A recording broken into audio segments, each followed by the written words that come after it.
the Braves.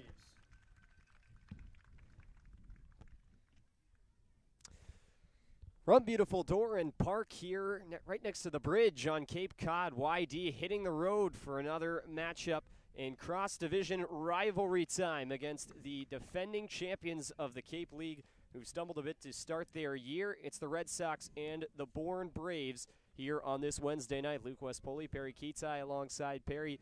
It was a tough day, to say the least, for a Red Sox team that came into yesterday at the plate, one of the best squads in the entire Cape League. They mustered just 2 hits against Chatham. Still a very close game. The tying run was thrown out at the plate to end the game yesterday. It feels good if you're YD knowing you were that close with such a lack of an effort offensively, but really feel that, a 2-hitter going into another game would not produce a similar result. Yeah, Luke, the only thing I can say to that is that yesterday Bourne lost a 3-0 shutout, and they were 1 hit. So both teams struggling equally. But going into yesterday, YD at the plate was the most successful offense in the league, and they were on a streak for a long time of double-digit hits for more than 5 games.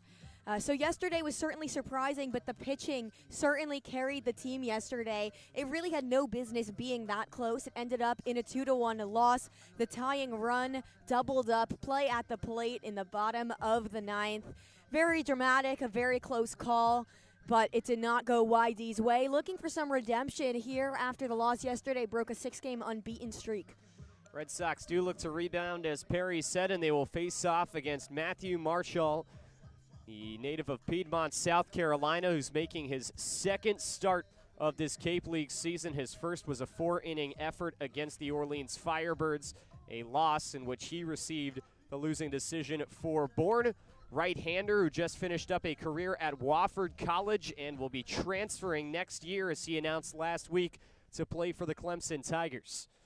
Nathan Archer back in the leadoff spot tonight for YD. The Red Sox left fielder out of Bowling Green. Archer's 2nd best average on this team at .375, making his 6th start of this Cape League season. All set to go here from Doran Park in Bourne.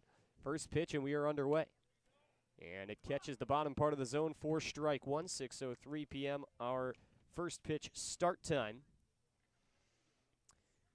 Nathan Archer came on yesterday as a pinch runner as the 0-1 comes in. Swung on and missed, pumped by him for strike 2. Archer has been a regular in that leadoff spot thanks to his speed. It's the reason he was put in as a pinch runner yesterday. He did make the decision to tag up and go and was tagged out on that last play. 0-2 taken outside, 1 ball, 2 strikes. It was his own decision to go. Not a bad decision, though, with the lack of offense to just try and get that tying run to the plate. Very close play. Could have gone either way. He was just called out. 1-2. Spike down low. 2 balls, 2 strikes. It's a play that in a college game with replay operations might have been overturned, but in the moment, a very tough call. From the wind, the 2-2 to Archer. Breaking ball lifted up in the air towards right center field. Coming over on it, Harrelson camped underneath, long right underneath it, and makes the catch for out number 1. That ball hung up there for a much longer time than it looked like it would have off the bat.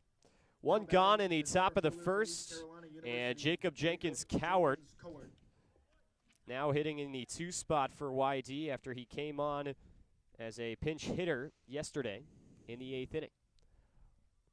Left-handed swinger awaits the first pitch. Here it comes. Breaking ball taken on the inside corner for strike 1.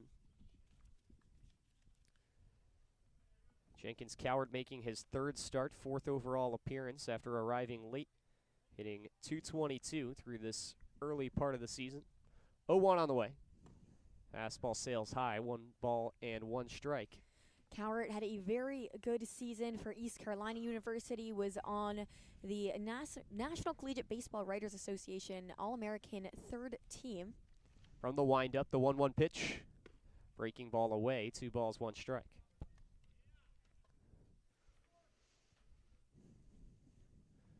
Jenkins-Cowart, he's got that purple arm sleeve on the right arm, repping ECU, the 2-1. Outside, 4 ball, 3.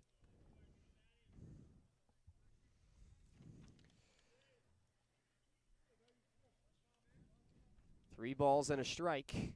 And now the pitch.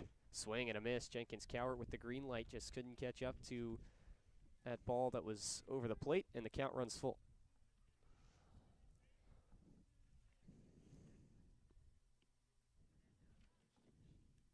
Long hold, now the payoff coming in to count.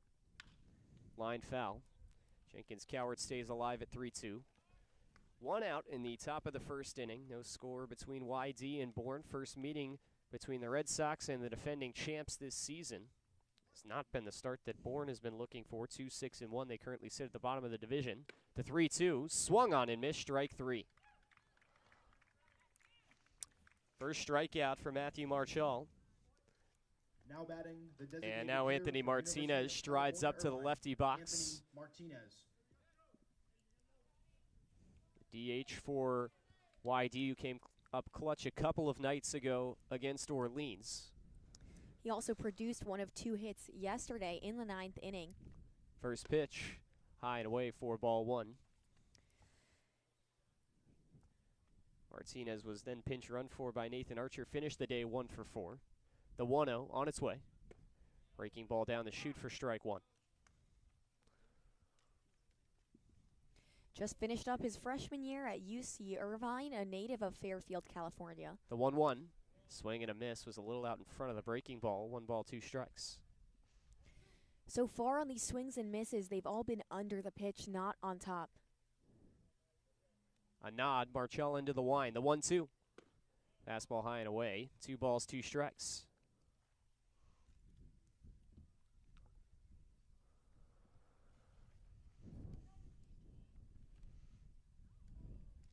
Here comes the 2-2 pitch to Martinez. Flared foul over towards the Bourne dugout.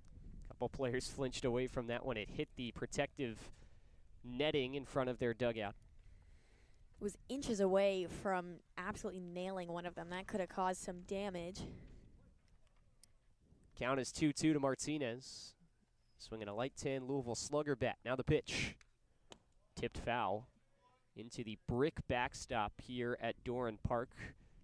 Pretty decent ways back between home plate and the backstop.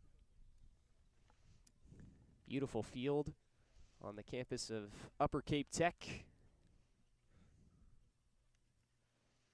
2-2 to Martinez.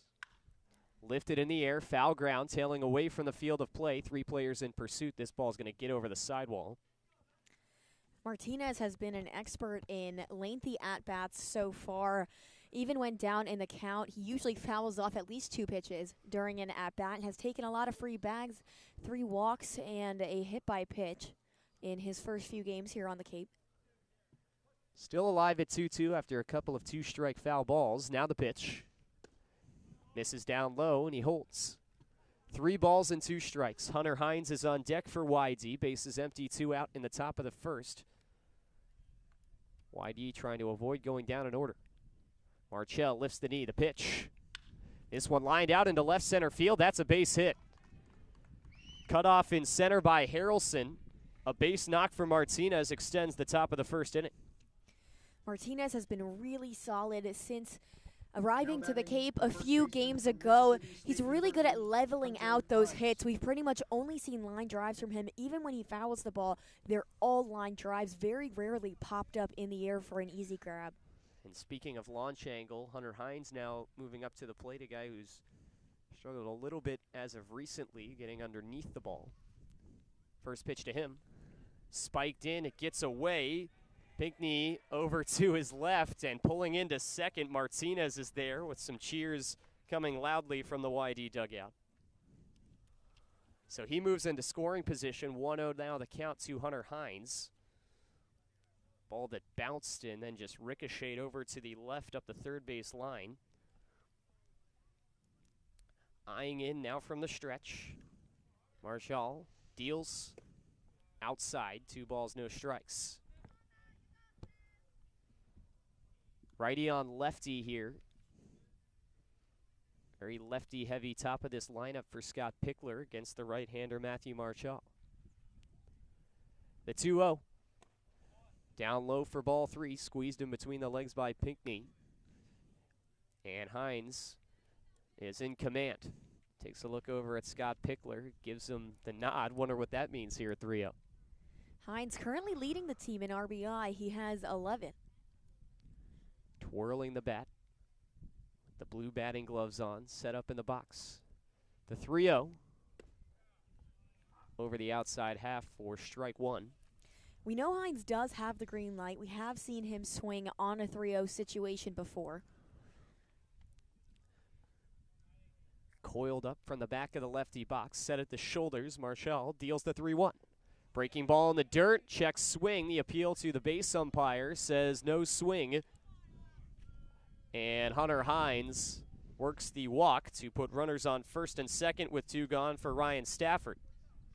Now batting the catcher from CPSU. Scott Ryan Landers was Stafford. very vocal, the Bourne field manager, about the no swing decision made there, but it'll put runners on first and second. The inning is extended here with 2 outs. In the top of the first, Ryan Stafford up to the plate. Right-handed swinger against the righty, still out of the stretch from the first base side of the rubber. Marchell fires home. Breaking ball, check swing, and a foul tip into the ground for strike one. Stafford going into his junior year at Cal Poly.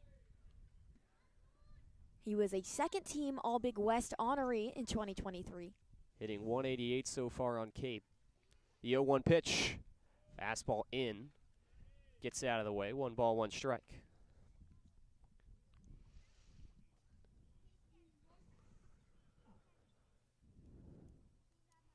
One ball, 1 strike. And the pitch. Breaking ball. This one hit pretty well out to left, but being kicked down. Callahan now coming in and makes the catch with 1 hand for out number 3. YD with a couple of 2-out base runners, but they strand them both, and we have no score as we head to the bottom of the first. Matt Fernandez takes the ball when we return. You're listening to YD Baseball on the Cape League Broadcast Network.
Now batting the center fielder from Texas Tech, Gage Harrelson. Bottom of the first inning here from Bourne. No score between YD and the Braves. Matt Fernandez taking the mound for YD, making his second appearance of the summer. 4 2/3 his last time out. 8 hits, 6 runs, 1 walk, and 4 strikeouts for the Pitt Panther out of Miami, Florida. Gage Harrelson leading off for the Braves. And the first pitch to him. Burns the bottom part of the zone for strike one. Harrelson, the left-handed swinger, righty on lefty. Into the wind, the 0-1. Fastball just an inch off the plate or so. 1 ball, 1 strike. Harrelson, the first of quite a few collegiate baseball freshman All-Americans on this Bourne squad. Out of Texas Tech, here's the 1-1 pitch. Way up high. Slipped out of the hand, it looked like. 2 balls and 1 strike. Hit .324 during the college season.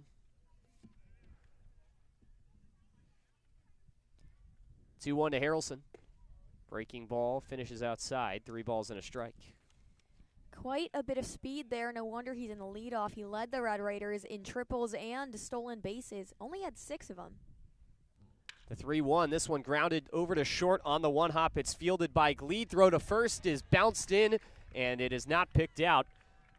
Runner is safe, as that one just tied up Hunter Hines over at first base. Now batting, the second baseman from the University of Kansas, Cody Shojinaga. It was a tough short hop in the dirt. Hines tried to dig it out in time, could not. Ball bounced out, and a runner aboard in the leadoff spot.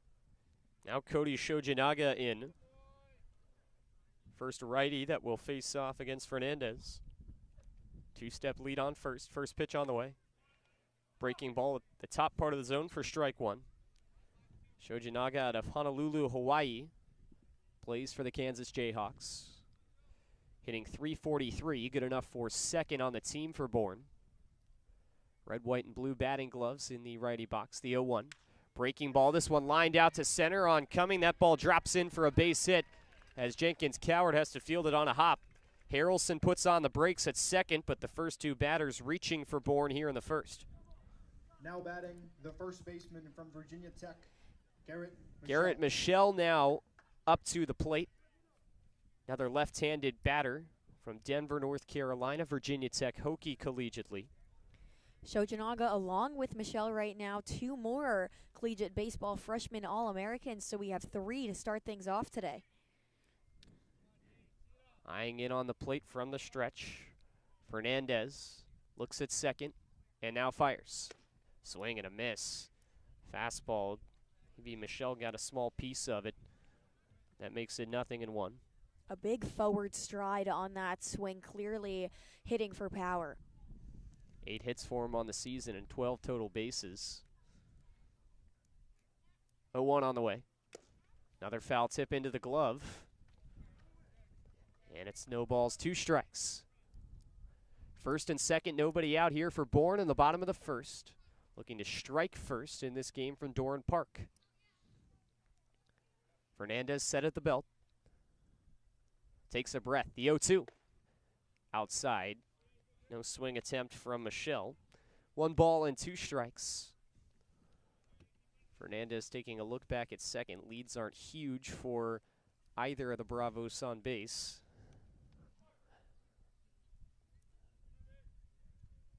All set. The 1-2 offering. Misses low. 2 balls and 2 strikes. A near miss that time. Michelle with the 2-strike take to even the count. Michelle used to batting all over the lineup for the Virginia Tech Hokies this season. He batted in 7 out of 9 spots in the lineup. The 2-2. Lifted up in foul ground and out of play. Over towards the school.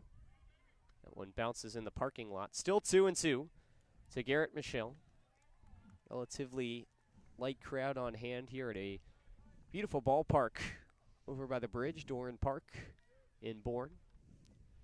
Braves threatening here in the first. Another 2-2 pitch to Michel, on the way.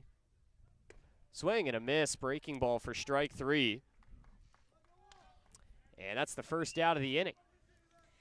And with the first out of Now the batting, inning, it the harkens designated back hitter to from yesterday. Coastal Carolina, The Red Derek Sox worked Bender. themselves out of quite a few jams, forced a lot of runners left on base. Their bases were loaded, actually, at one point with less than 2 outs yesterday, and the Red Sox managed to escape without giving up any runs. Derek Bender up to the plate with first and second and 1 out. The DH for Bourne batting from the righty box. Pretty big lead now on second. Fernandez deals anyway, and that pitch misses low. YD stranded 9 Chatham Anglers on base yesterday in the 2-1 loss. Bender, the sophomore from Coastal Carolina. Ahead 1-0, the pitch. Fastball in the inner half, knee high, called a strike. 1-1.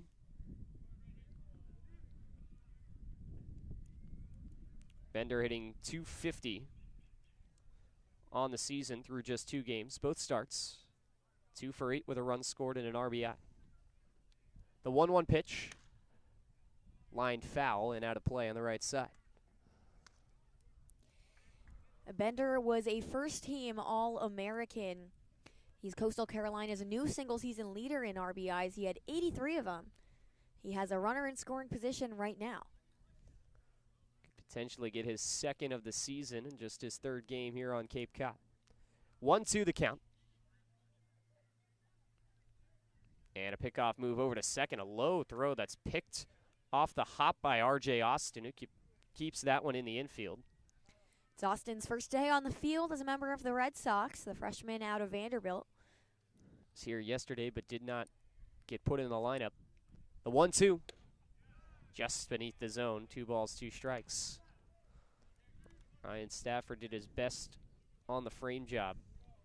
It's another tough 2-strike take for Bourne, who've had pretty good pairs of eyes so far. The count is even at 2. The pitch, hit on the ground, right side, base hit through the gap in the infield. Harrelson rounds third. Throw comes into the plate. It's wide right. He scores. Shojinaga, meanwhile, to third, and it's an RBI single for Derek Bender to leapfrog Bourne into the game's first lead. It's 1-0 Braves.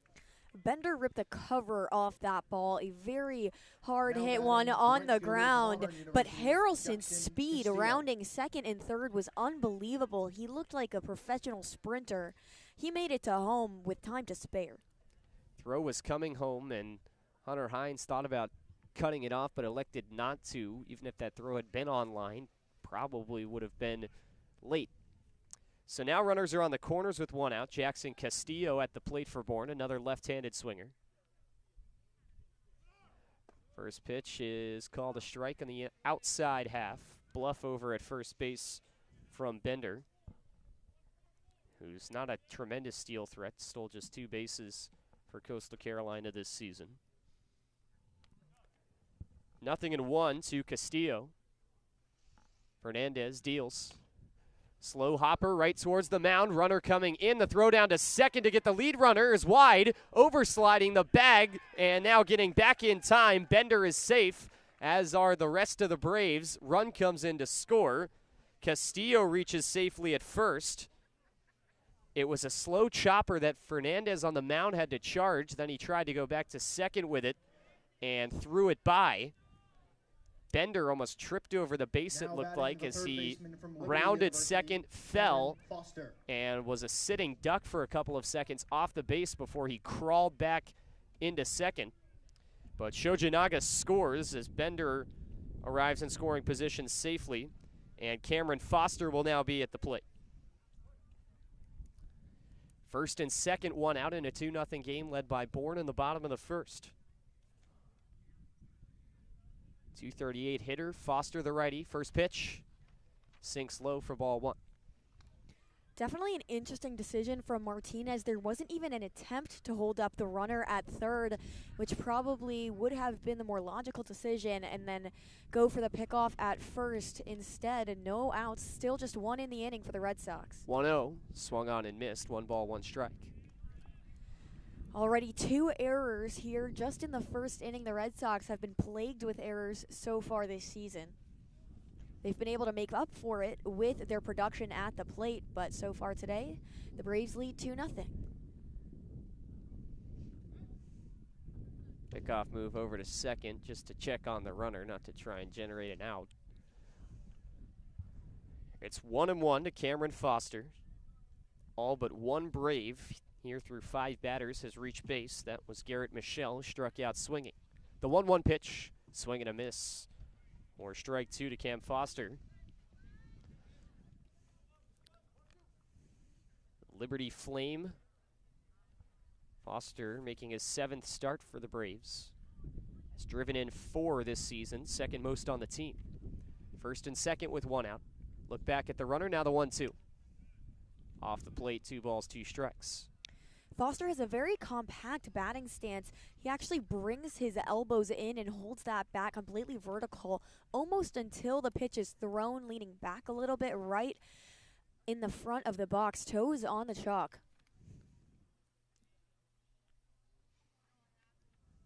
The 2-2 pitch. Hit in the air and foul behind home plate. This one gets out of play. 2 balls and 2 strikes. Large frame for Foster out there in the box, 6'4", 225. Swinging a black bat. Leans back a little bit with his upper body while standing in the box. Another 2-2. Comes in on him and it hit him. He did check swing, so they appeal to first. And Connor Hoagland, first base umpire, says he did not go around. So the hit by pitch holds up. And that loads the bases here in the first inning. Brett Callahan in the 7-hole up with ducks on the pond and 1 out. YD having a little infield meeting here between RJ Austin, the second baseman, Matt Fernandez, and Ryan Stafford. And now a coach out of the dugout to meet everybody. Fernandez has had a bit of a rough time starting out here in the Cape. In his first appearance, he allowed 8 hits, gave up 6 earned runs. Today so far, Bourne has 2 and 2 runs.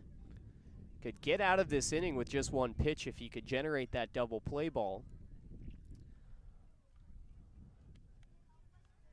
Just getting hit around a little bit here. That was the first free pass that he gave up. The hit by pitch to Foster. So with Brett Callahan up, one of the better hitters in the lineup for Bourne,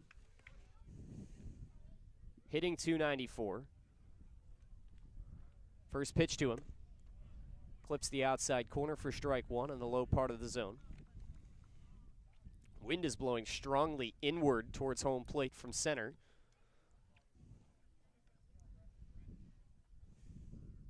Pitching from the windup, the 0-1.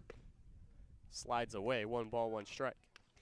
Callahan out of St. Joseph's University in Pennsylvania was a first-team all-conference selection in the A-10. He also led the A-10 in triples with 6. The 1-1 pitch on the way. Breaking ball rolled up towards the mound. Fernandez collects, throws home, on to first, and it's in time for a double play. 1, 2, 3 double play, and despite a bit of shakiness, the damage is limited by Matt Fernandez in the first. That retires the side. It's 2-0 Bourne as they strike here first from Doran Park, and you're listening to YD Red Sox Baseball here on the Cape League Broadcast Network. Back in a moment.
Two 2-0 Bourne, front end of the second inning here from Doran Park. Luke West Poley, Perri Kitei alongside. Matt Fernandez came out and gave up a few paper cuts in the first inning as Bourne came across for 2 runs, but Now batting, the right fielder, Fernandez University limited the of North damage Carolina, by Casey turning a Cook. 1-2-3 double play to end the first, and it's just a 2-run ball game right now as Casey Cook moves up to the plate for his first at bat. Marchell's first pitch on the way. Over the outside half for strike one. Casey Cook with the maple bat in the lefty box, the 0-1. Lined out into left field, coming in on it. Callahan watches it drop for a base hit. That's Cook's 5th hit of the season, was 4 for 19, coming into this now a clean 5 for 20. Now batting, the third Man baseman, aboard for University YD to of lead California, off the Santa inning. Barbara, Xander Darby. And Xander Darby now up to the plate. Another lefty, very lefty-heavy lineup for Scott Pickler today. Darby was 0 for 3 yesterday with 3 groundouts. Runner on first, nobody out. Marchell's first offering. Outside, ball 1. We know that Coach Pickler does write his lineups in accordance with the opposing pitcher. Yesterday, there was a change right before the game. Coach Pickler was forced to redo almost his entire lineup. Small lead on first. Marchell throws over there anyway. Yeah, Chatham had a really weird setup where they had announced Matt Wilkinson, who was the Cape League Pitcher of the Week last week, as their starting pitcher, and then at the last minute scratched him in favor of Brian Holiday, only to bring Wilkinson out of the pen later on. The 1-0. Breaking ball, called a strike at the bottom part of the zone. 1 ball, 1 strike. Darby batted .288 at UC Santa Barbara for the Gauchos, going into his junior year in the fall. 1-1 pitch. Breaks away. 2 balls, 1 strike. Very small lead over there on first rather, from Casey Cook. Only about a step or so. Xander Darby looking for his first hit of the Cape League season, as he's 0 for 6 thus far. 2-1. Squares to bunt, pops it up foul into the screen. And it's 2-2. He's got the bright blue accessories on from his spring ball days at school. Most of these players have a little something on them, whether it's batting gloves, shin guards, to represent their home schools. 2-2. Lined over to second, right at Shoji Naga, who makes the catch. Throw behind the runner is not in time. And so Now there's batting, one the down, second baseman from Vanderbilt as University, Darby gets some nice R.J. wood on it, Austin. but just can't launch it over the infield. And here comes a YD debut as R.J. Austin gets his first lick at the plate. Vanderbilt Commodore batting from the righty box.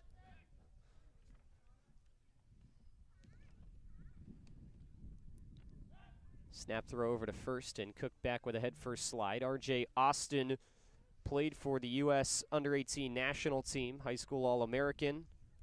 Native of Georgia, just finished up his freshman year for the Vandy boys. First pitch drops down low for ball 1. His head coach at Vanderbilt, Tim Corbin, says that RJ reminds him of players who played in the 70s. He just attacks the game. He plays to win. Everything he does, he puts full effort into. 1-0 pitch on the way.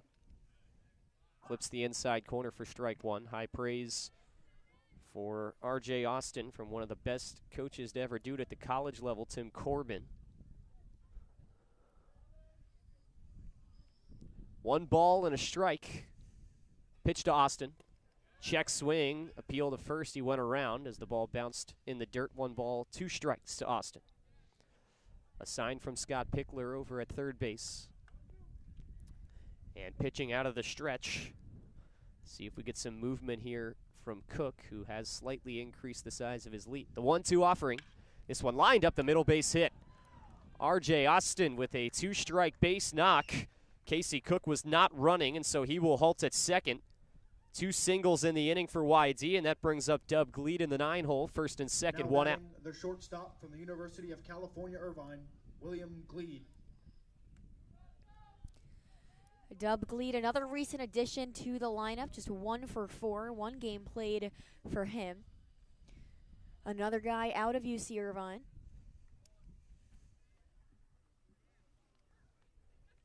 First and second, one out. Pitch on the way. Grounded left side. This is going to sneak through for a base hit. Stop sign put up at third for Cook. And YD in this inning alone has eclipsed their hit total from yesterday. That's their third single, and that flips the lineup over. YD clearly motivated by Bourne's start. They will not go down quietly. And for a team with this much offensive firepower, I did expect to see more production from them today. Yesterday, I feel like, was the outlier. Time called from the Bourne dugout as there is a coach out to talk with Matthew Marchal.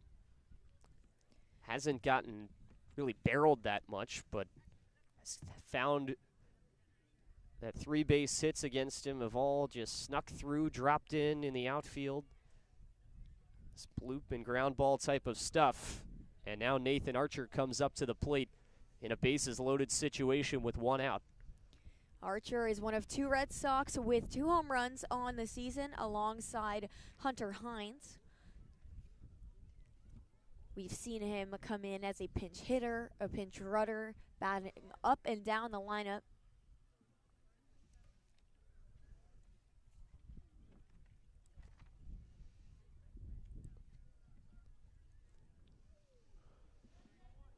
Archer, with the black handle, red barrel of the bat, digging into the box. Here we go, bases loaded, 1 out. Back from the windup, Marchal with a long hold right in front of the Braves script on his chest. The first pitch, this one lifted out towards left field. Callahan coming over towards the line, has it in the glove. Cook tags from third, throws a pretty good one, and it's going to get over the head of the catcher and Pinckney, backed up by the pitcher Marchal. Cook scores. Austin moves up to third. And so YD gets one back here in the second. It's now 2-1. Center fielder from East Carolina University, Jacob Jenkins-Cowart. Jacob Jenkins-Cowart comes up with runners on the corners. The tying run over on third base in a 2-1 game led by Bourne here in the top of the second. 2 gone in the inning for Jenkins-Cowart, who struck out swinging his last time up.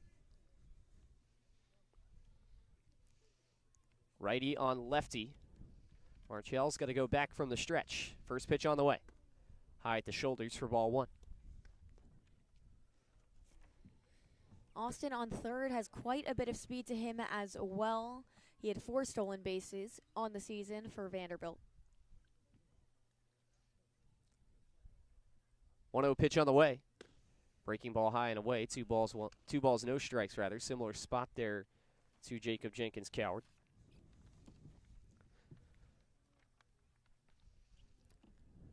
Digs back in. He's got the purple cleats on. Martinez on the day, who started the hits streak for YD earlier. 2-0. Fastball over the outside half called strike 1.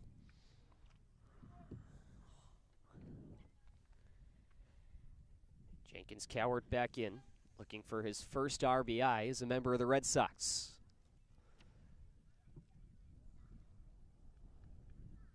Set at the shoulders, couple nods, now the pitch. Taken away for ball 3. Martinez on deck for YD, certainly has some light tower power to him. Could come up in a bases loaded situation pending the result of this 3-1 pitch that's coming up to Jenkins-Cowart. All ready to go, here comes. Lifted up in the air, foul territory right behind home. This just escapes the field of play and lands on the roof of the Bourne press box and lands off the ricochet right behind us. Full count to Jenkins-Cowart. Head start over on first coming up for Dub Gleed. Jenkins-Cowart swung at that pitch up at his shoulders. Now back in a full count. Bourne not holding Gleed on first. 3-2.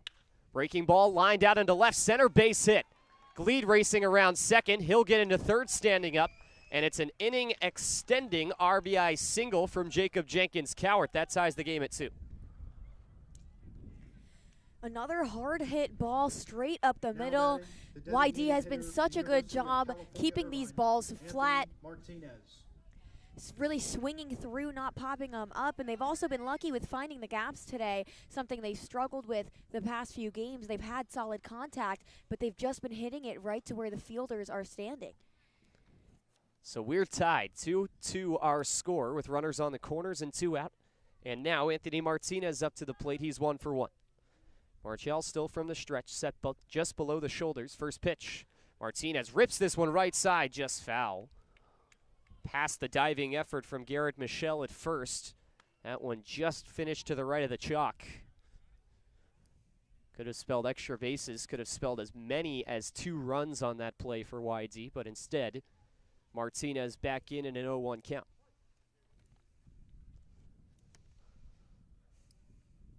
And the pitch.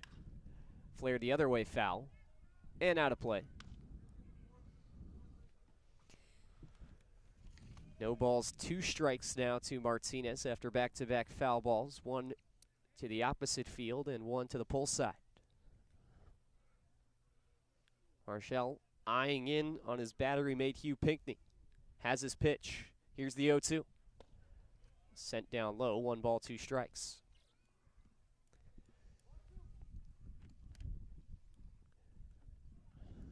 Martinez maybe choked up a 1/4 inch on that bat, but not a whole lot. The 1-2 pitch.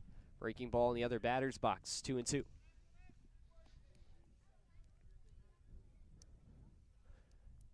With runners on the corners and 2 outs, YD now with 6 hits through an inning and 2/3. Martinez looking to give them their first lead. The 2-2 pitch.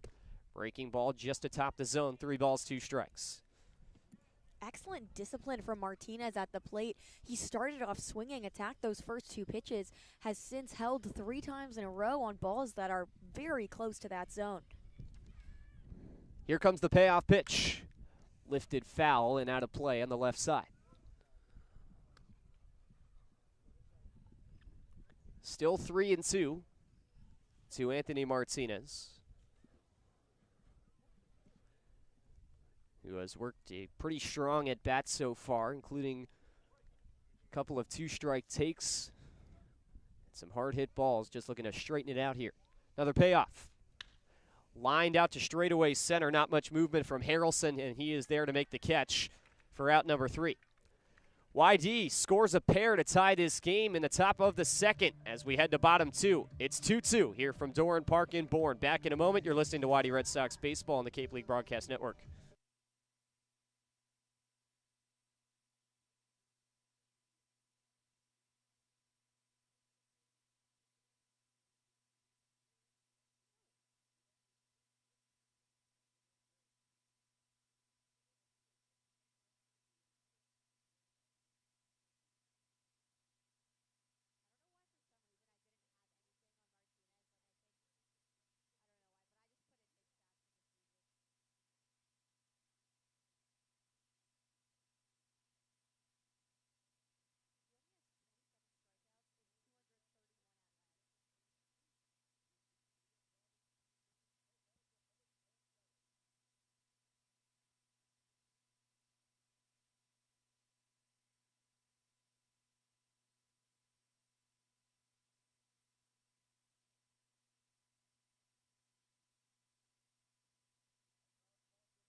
Bottom of the 2nd inning here from Doran Park in Bourne. Luke West Poley joined by Perri Kitei alongside. It's been eventful thus far. 2-2 is our score, with Bourne striking first in the bottom of inning number 1. YD responding in the top of this 2nd inning with 2 of their own. The catcher from Rutgers University, Hugh Pinckney, the Rutgers Scarlet Knight catcher, up in the lefty box to face off against Matt Fernandez. The first pitch to him on the way. Sailed high and away for ball 1. Fernandez in the first gave up 2 runs. Neither ended up being earned due to 2 errors for YD. 1-0 to Pinckney. Misses off the plate, 2 balls, no strikes. I know it's a conversation we've had before, but Fernandez did commit one of those errors. Still, however, goes on the scorebook as unearned. The 2-0 in there for strike one. I'll save my opinion for that because I've already given it this season, but regardless. Pinckney looking to get Bourne their third hit, the 2-1. Skied foul and out of play. I actually had the privilege of calling a game where Hugh Pinckney was featured a few months ago, Northwestern Rutgers home series. He absolutely scorched Northwestern. I remember it clearly. The 2-2. Taken for strike three, breaking ball right over the plate that just froze him. Second strikeout for Matt Fernandez, who looks to settle in here in inning number 2, and that brings up Bryce Eblin in the 9-hole. Now batting the shortstop from the University of Alabama, Bryce Eblin. Eblin's got the Alabama Crimson Tide helmet on. That's where he hails from. Native of Indiana, though. First pitch to him. In there for strike one. Bases empty, one out in the bottom of the second inning. Tied at 2 here from Doran Park in Bourne. Missed part of the season for the Crimson Tide this spring due to injury between March 10th and April 1st. 0-1. Hits this one on the ground over to short, coming around it. Gleed sidearms over to first. A extender from Hines, but he hauls it in. So he had to stretch his body all the way out. That's the second out of the inning. It's Gleed's first time at short for the Red Sox. We saw him at third base. Max Vieira has really been a regular in that shortstop position. This is the first time in quite a few games we haven't seen him in the starting lineup. He does lead the team in hits. We will likely see him today at some point as a pitch hitter. Gage Harrelson up to the plate, scored one of Bourne's 2 runs back to the top of the order. His first offering, pushed foul on the opposite side. Just threw his hands through that ball, and it's 0-1. Harrelson hit one over to shortstop Doug Gleed to start things offensively for Bourne in the first, and Gleed committed an error that put him on. 0-1. Fastball taken over the outer half for strike 2. The wind has picked up quite a bit. It's really flowing out towards right field. 0-2. Fastball away. 1 ball, 2 strikes. I was going to check the weather, and it said 80 degrees. I thought that can't be right. Still set to my Midwestern hometown. 1 ball, 2 strikes, and the pitch. Breaking ball off the corner, and it's 2-2.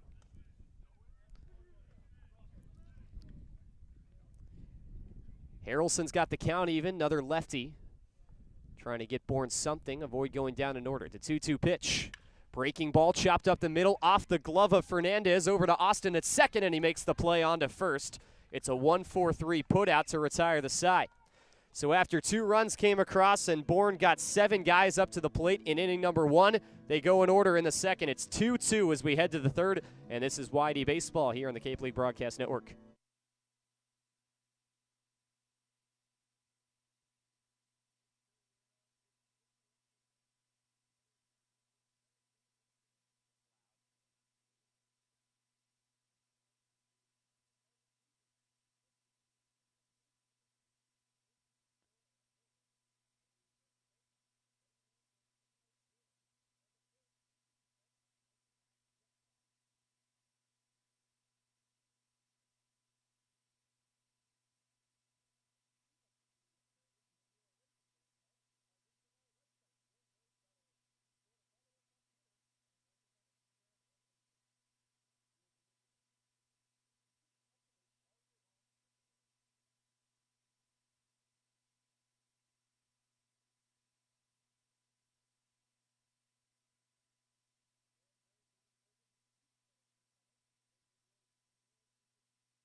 Baseman from Mississippi State. Hunter Hines leads off the top of the third inning for YD in a 2-2 deadlock with the Bourne Braves. Marshall's first pitch on the way, swinging a foul tip into the glove by Hines for strike one. He walked his first time up, only free pass that's been issued by Marshall so far. He's given up 2 runs off 5 hits. 0-1 pitch on the way. Chopper over to first, foul. As a sophomore at Mississippi State this past season, he played as a designated hitter where he was a first-team All-SEC selection, a semifinalist for the Dick Hauser Trophy for the National College Player of the Year. Down 0-2. And the pitch. Down into the dirt, 1 ball, 2 strikes, wearing the white Adidas cleats with the shiny silver on the logo. They say Hail State on the side. The 1-2. This ball is launched out to right field. Backtracking, Castillo at the wall and makes the catch. That ball was tracking to get out. The fence is very short, only just above waist height, and he made that catch above his head. It would have gotten out had he not been there. So a home run robbery, and Hines does not put YD in the lead. Instead, it's the first out of the top of the third. That ball was crushed. As with most of Hines' hits, it was absolutely skied, but there's so much power, it traveled that far regardless. First pitch to Stafford. In there on the inner corner for strike one. However, things are looking up. That is the best contact we've seen Hines make in quite a while. 0-1 to the YD catcher. Taking over the outer half this time, 0-2. Goes inner half, he goes outer half. One right down the middle, perhaps. 0-2. Swing and a miss, strike 3. That looked to be over the plate. Second strikeout, just the gas from Marshall that he pumped by Stafford. And there's 2 gone. YD looking to avoid going quietly in the third. And that responsibility relies on Casey Cook. Bases empty, 2 away. He's 1 for 1. Choked up noticeably on the bat. Lefty gets the first pitch. Takes in the dirt for ball 1. Scored 1 of YD's 2 runs. Led off the last inning. 1-0. Grounded up the middle, knocked down with the glove between the legs by Marshall. Now he fields and throws on to first. Side retired. Matthew Marshall goes 1-2-3 in the third, and it's still 2-2 as we head to the home half of the inning. You're listening to YD Red Sox Baseball on the Cape League Broadcast Network.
Last of the third here from Doran Park, 2-2 our score. Matt Fernandez back to the bump for YD after working 1-2-3 in the bottom of the second inning. 2-3-4 on the lineup coming up for Bourne. Cody Shojinaga's 1 for 1 with a single and a run from the windup. First pitch on the way. Breaking ball, 1 hop, 2 hopped over to first. Hines twirls underhand, flips to a covering Fernandez who steps on the bag for out number 1. Fancy over there from Hunter Hines. A nice scoop. That ball was slowed down a lot by the grass, but Hines made a nice grab off the hop. Martinez hustled over to the bag, and that's out number 1. Garrett Michelle now at the plate, the only strikeout victim of the first inning from Matt Fernandez, who also struck out 1 in the second. Bases empty, 1 gone. Righty on lefty. The wind and the pitch. Sinks beneath the zone. 1 ball, no strikes. Michelle, freshman All-American from Virginia Tech. also named to the ACC All-Freshman team, 1-0. Fouls it our way, 1 ball, 1 strike. Native of North Carolina.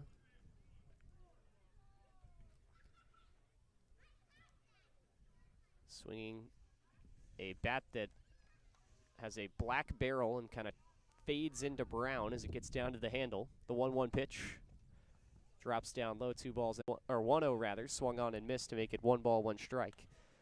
Said that they start the season, of course, with the data they have based off TrackMan and other things like that from college, and then as guys get more at bats here with the wood bats, things change a little bit. 1-1 pitch, runner bluffs, pitch misses low, 2 balls and a strike.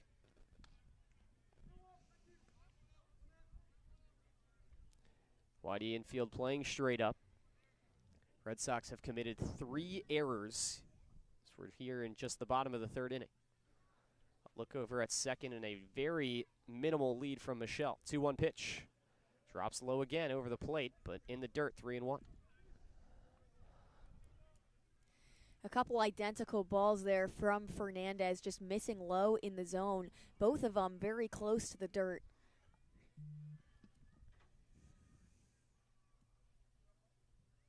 The 2-1 pitch, or the 3-1 rather, misses down low for ball 4. So the first walk given out by Fernandez. Now batting. He's hit one batter. Auburn University, Jackson Castillo. And that puts runners on first and second for Jackson Castillo, who reached on a fielder's choice his last time up. Castillo has played at the College of Southern Nevada, a junior college, but will be transferring to Auburn for the 2024 season.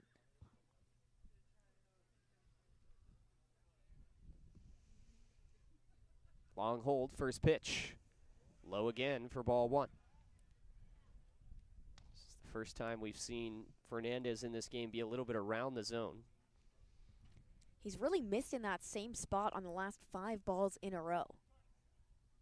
It's right over the plate, but it almost bounces on home plate. It's a very similar spot. 1-0 pitch. Lined out towards right field. Outfield playing deep for the Red Sox. That'll drop in.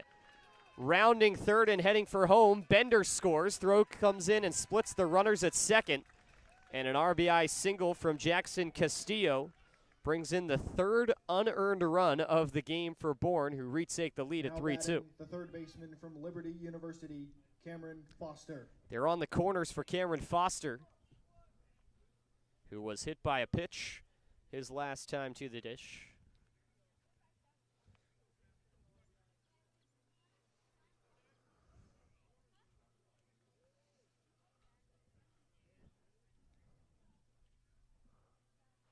Righty on righty. First pitch on the way. Fouled straight back. 0-1. Foster's batting stance almost looks like he's flinching, but he just holds that kind of tensed up stance in the batter's box. Very little knee bend. His feet are pretty close together as well. 0-1. Bumped foul into the support beam. 0-2.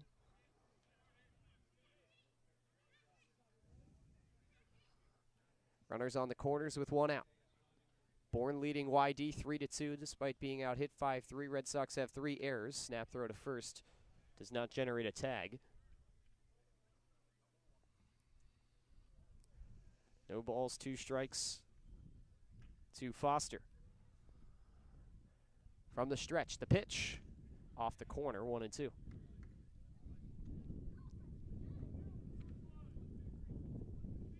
Ball and 2 strikes. Wind has been gusting in from center field. Probably doubles in intensity during its gusts compared to its normal strength. The 1-2 pitch. Lifted out to right. Backing up goes Cook, and short of the wall over towards the line further makes the catch. Runner tagging from third as the throw comes into second. Bender scores, and Bourne doubles their lead. It's 4-2 following the sac fly from Foster. That ball was hit very deep, It looked like it might be headed towards foul territory and could have Now dropped batting just the outside the left fielder line, from but it would have St. been a Joseph's very risky University, move from Brett Cook to let that Callahan. ball drop. It was deep enough that the run from third was going to score on the tag up regardless. So now Brett Callahan striding up.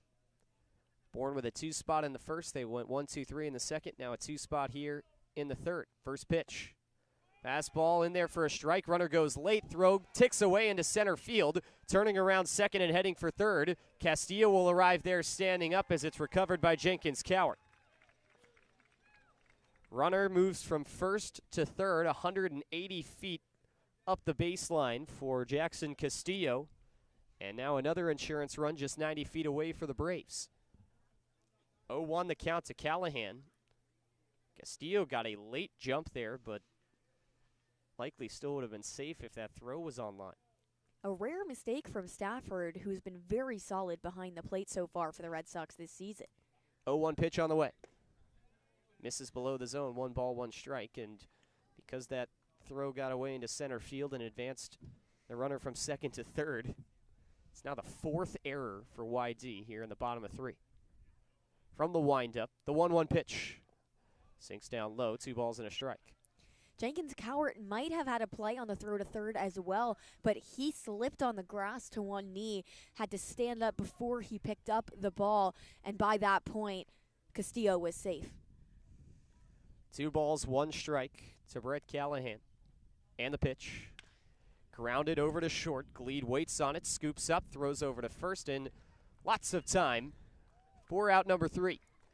Bourne tacks on 2 more in the bottom of the third. It's 4-2 Braves as they've retaken the lead. We head to the 4th. You're listening to YD Red Sox Baseball on the Cape League Broadcast Network.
We are back for the top of the 4th at Doran Park, where the Bourne Braves lead the Red Sox 4-2, in large part thanks to 4 errors from the Red Sox, who have been very messy in the field so far. Leading off the inning, it's Xander Darby out of UCSB as the Red Sox go 7-8-9. And Darby takes a first pitch ball in the dirt. Popped up, might have hit our home plate umpire, Chris Engstand, but he shakes it off. Darby is 0 for 1. He cracked the ball on his first at-bat, but lined it right to Shojanaga over at second.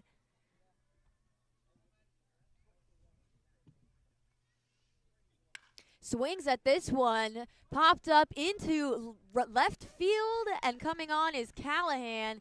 Makes the grab a little bit on the run. That ball curved quite a bit in the air.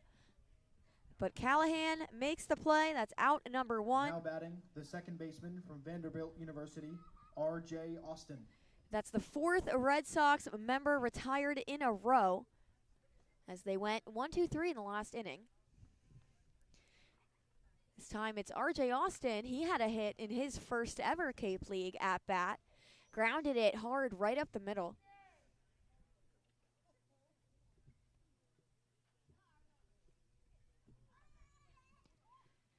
Fouled off, strike one. Lines this one into left field, and it drops in front of Callahan. R.J. Austin, 2 for 2 on the day. Is spraying a line drive. He was getting a lot of extra hitting instruction from Scott Pickler during batting practice. Guy knows how to hit. That's a really nice piece of hitting, and he's 2 for 2 on the day. Dub Gleed also 1 for 1. This bottom of the lineup saw a lot of success in their first time around.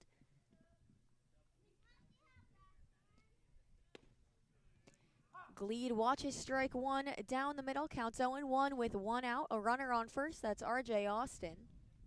Austin not a huge steal threat. 4 for 7 during his college season. Can steal bases, but not necessarily something he'll do all the time. Gleed offers at this one, swings through and misses for strike 2. So he's down 0-2.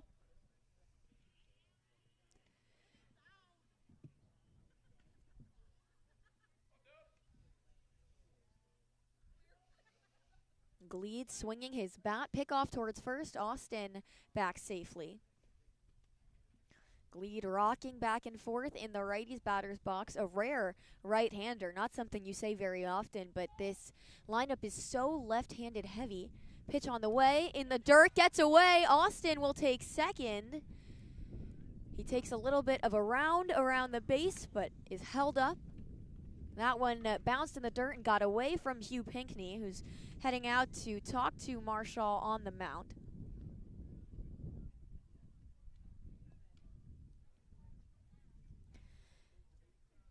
Counts 1-2 with an out, and now a runner in scoring position. R.J. Austin on second.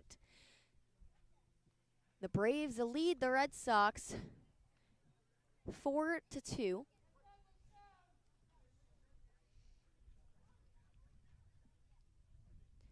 The 1-2 popped up into shallow infield. Michelle, the first baseman, has it and holds up Austin on second. Just got jammed, brought it in on him, and had to swing.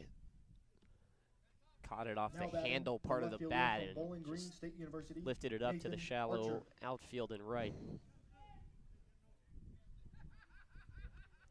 The lineup turns over. It's Nathan Archer back up with 2 outs.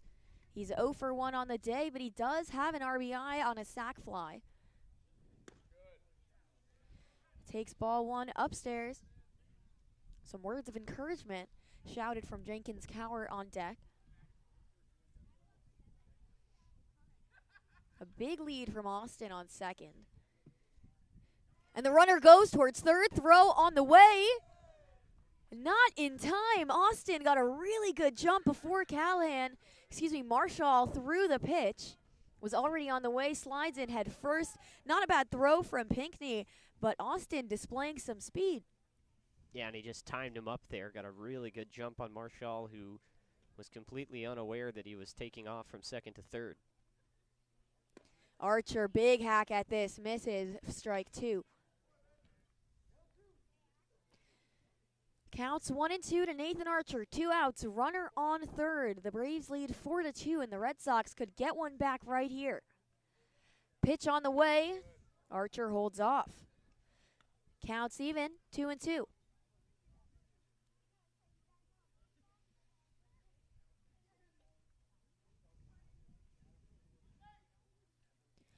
The 2-2, inside and down low, and the count runs full.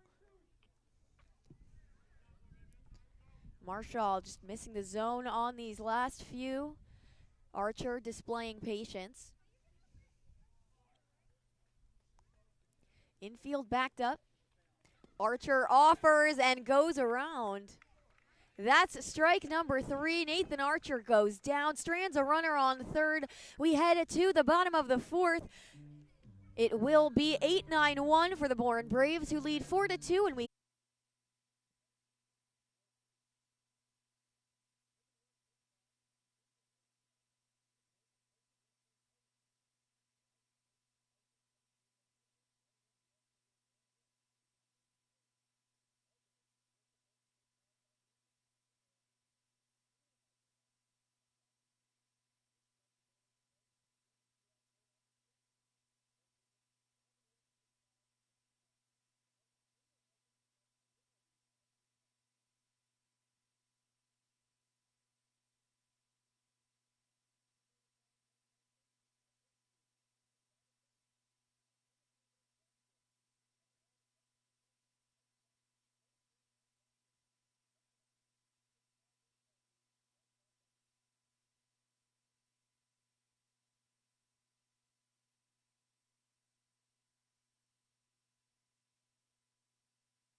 Bottom of the fourth, batting, the the Bourne catcher Braves from lead Rutgers, 4-2. The Kitei. Red Sox have 4 errors on the day. They do have 6 hits, however, tripling their total from yesterday. It's Hugh Pinckney, the catcher out of Rutgers, back for his second time around. Takes strike 1 right down the pipe. The YD infield backed up to the grass. Shadows starting to creep over the field as the sun sets behind us. This one swung at and hammered towards right field, but it heads foul. Absolutely smashed by Pinckney. Almost got to the fence on a line. It hit it on the sweet spot. It was definitely a shot with some good exit velo, but turned too early on it. Pinckney just gets a piece of it. Slow roller. Fernandez has it. Tosses to first, and Hines gets out number 1.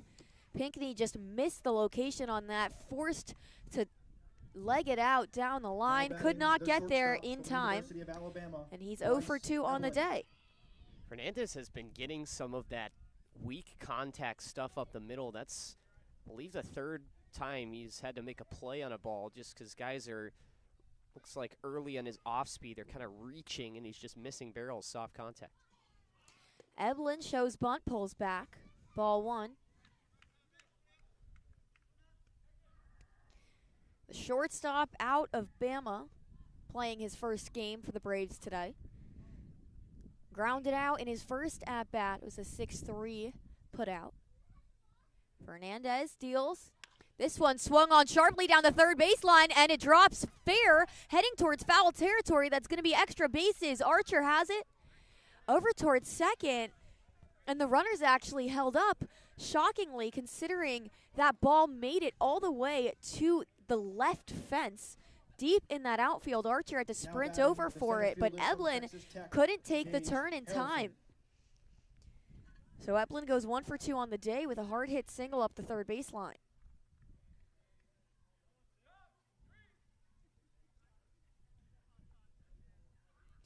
It's Gage Harrelson. Reached on an error his first time around. Holds off on ball 1 low.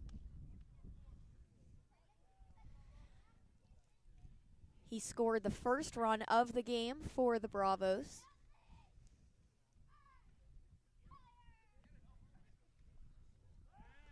Pick off towards first. Not even a tag attempt from Hines. Counts 1-0 with 1 out. Runner on first.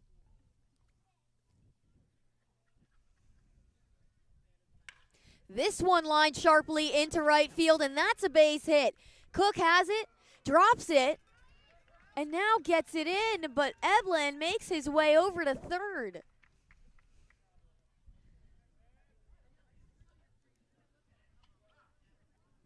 Now batting, the second baseman from the University of Kansas. YD's got a pitcher warming in the pen on what has just been a nightmare day in the field. Maybe would have seen a turnaround second anyway from Eblin, but Cook just could not get that ball out of his glove. It was stuck in his pocket, and now they're on the corners instead of first and second, and now Scott Pickler is out of the YD dugout.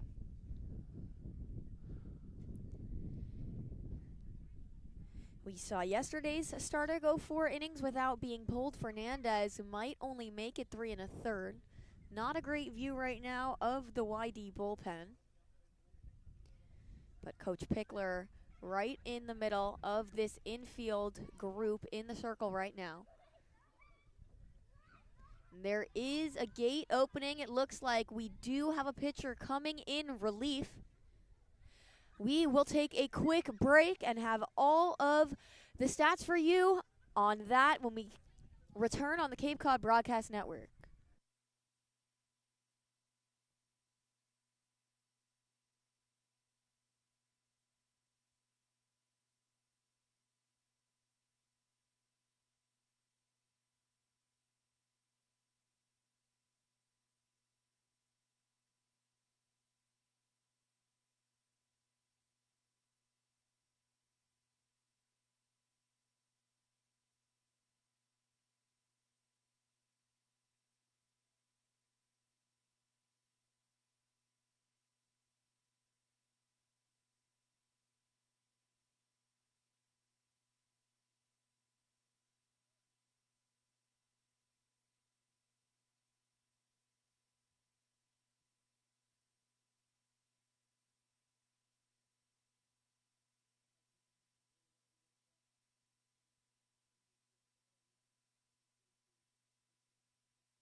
It's Jason Doktorzik out of Nevada on the mound for the Red Sox, number 42.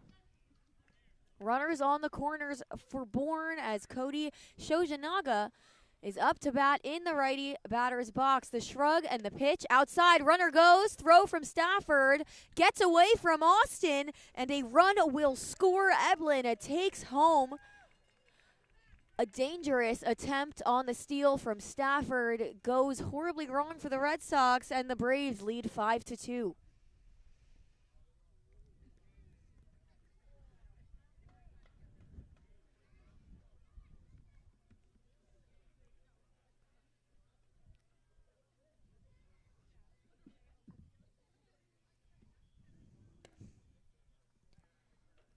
Ball one outside to Shojanaga. That actually makes the count 2-0 with one out still. Braves lead 5-2. Now have a runner on second.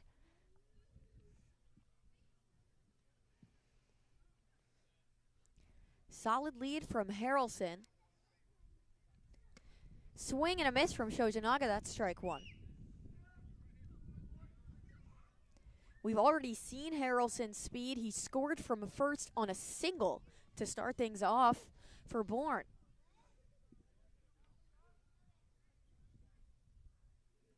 Shojanaga 1 for 2 today. He has a single and a ground out. Pitch on the way, swung on and missed. Strike number 2, count evens up. It's 2-2.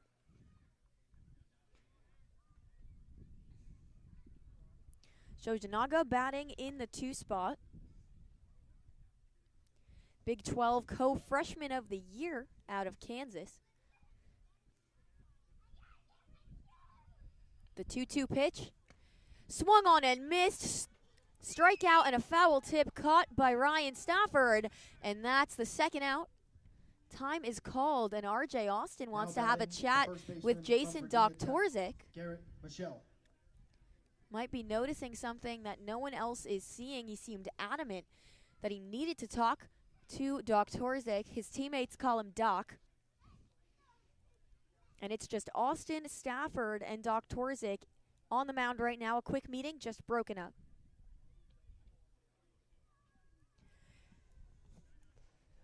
Two outs, runner on second. YD looking to limit the damage. They've already given up 1 this inning. They have 6 errors through 4 innings. And it's Garrett Michelle, who's 0 for 2, did reach on an error. And watches ball 1, a breaking ball outside.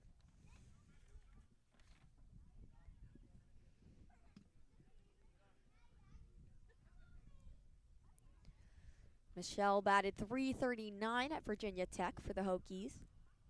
Doktorzik checks his runner. Pitch on the way, and that's strike 1. Counts 1-1 with 2 outs. Harrelson over on second is dancing around trying to mess with Doktorzik's head. It's felt like this YD pitching staff has just kind of been on damage control all day.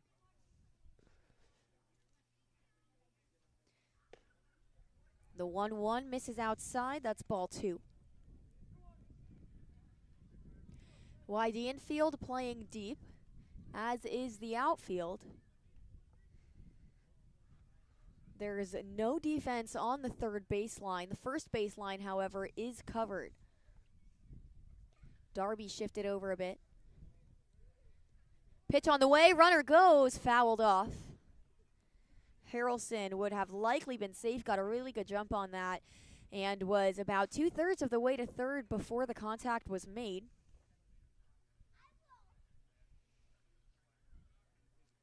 Counts 2-2 with 2 outs. Doktorzik trying to end things. Anything in the outfield that drops will score Harrelson.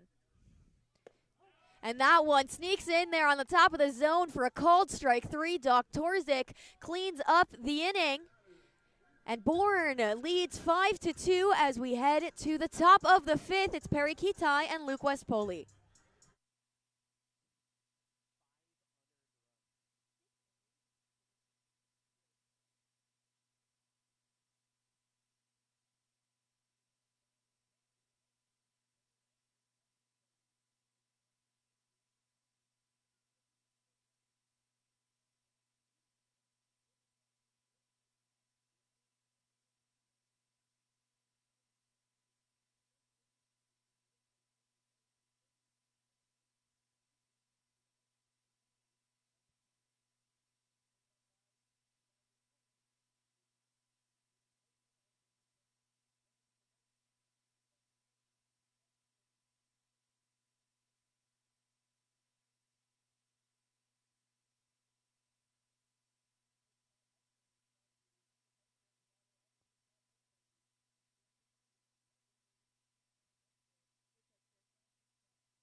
back for the top of the 5th, and it's Dalton Pence on the mound. He's a lefty hurler for the Braves, facing Jacob Jenkins Cowart out of East Carolina. He's 1 for 2 on the day, had a single in his last at-bat.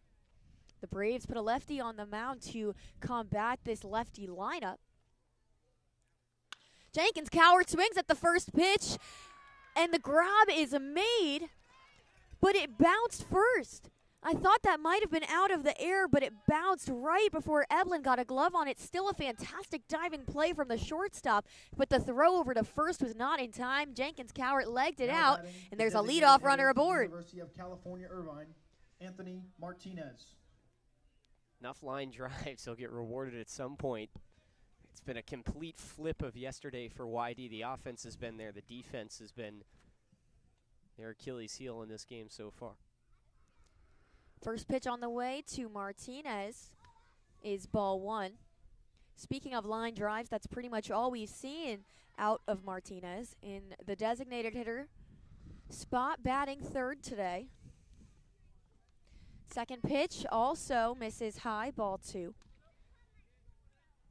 Martinez batted .394 at UC Irvine with 19 doubles and 11 home runs in the 2023 season. Pence out of North Carolina takes his time. The 2-0 is fouled up and out of play, heading back towards the Bourne press box. Reaches just behind that backstop netting.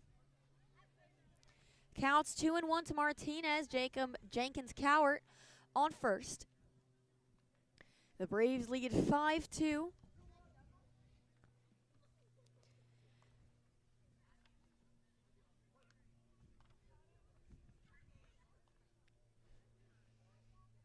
The 2-1 on the way. Swung through and missed, strike 2. Martinez was a very tough player to strike out this season. In 231 at-bats, he only struck out 27 times.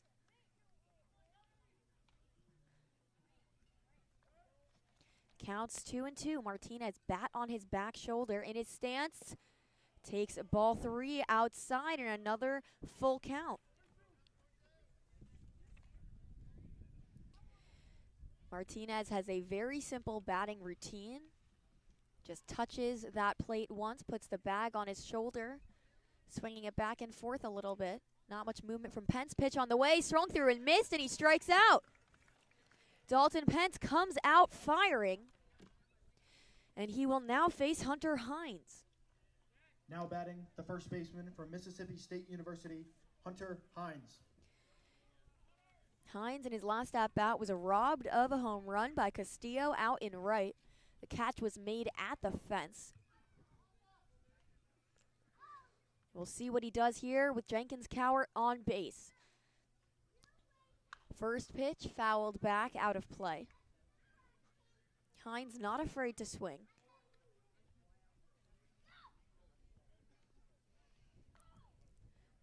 Pence stands up very straight. Not much of a stretch going on. Ball in the glove.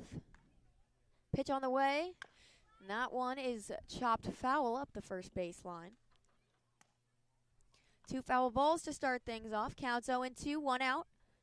Runner on first for the Red Sox, who trail by 3 here at Doran Park. 7:32 p.m., and most of the field is in the shade. Another lefty-on-lefty matchup. The 0-2. High, ball 1. That pitch in a similar spot to the last pitch, but this time Hines holds off. A small lead from Jenkins Cowart. Hines in his stance.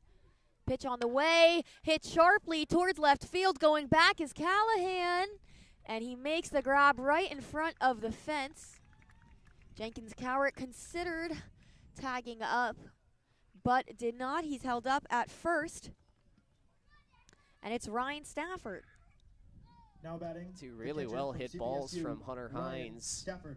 His field isn't exceptionally big, It's pretty normal, 330 in left, 300 in right, 395 to straightaway center, but with the wind blowing in, tough to hit one out here. Stafford, ball one outside. Yeah, we can see from that flag out in center that the wind is blowing in here. Wind gusts up to 15 miles per hour tonight. Certainly affecting that ball up in the air. Pickoff attempt towards first. Jenkins Cowart back there safely.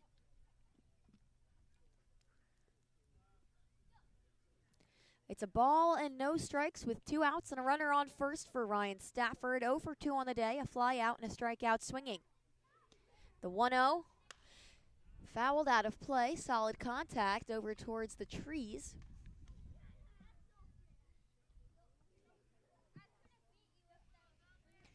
The Red Sox do have 7 hits on the day, but only 2 runs to show for it. Meanwhile, the Braves, 5 hits, 5 runs. Not very many earned runs, however. Fouled back again, and the count's 1-2. 0 earned runs, to be exact. 6 errors. Crazy to think that the final line for Fernandez will include 5 runs, and none of them are earned. Counts 1-2.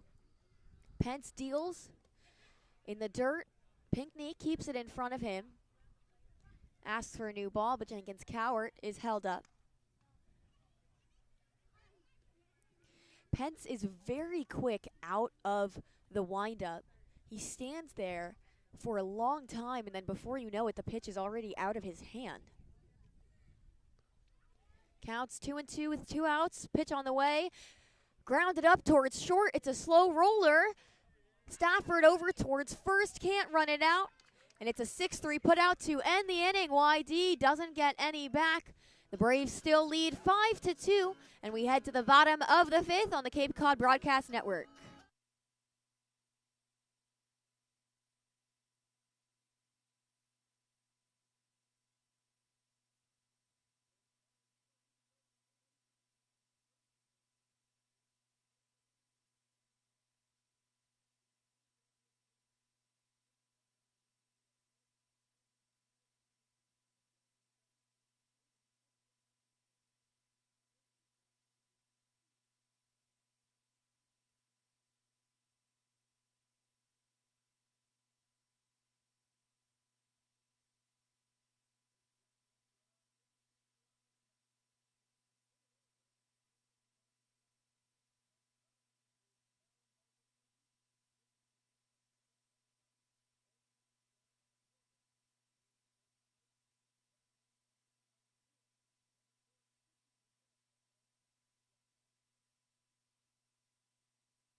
Jason Doktorzik back for his second appearance.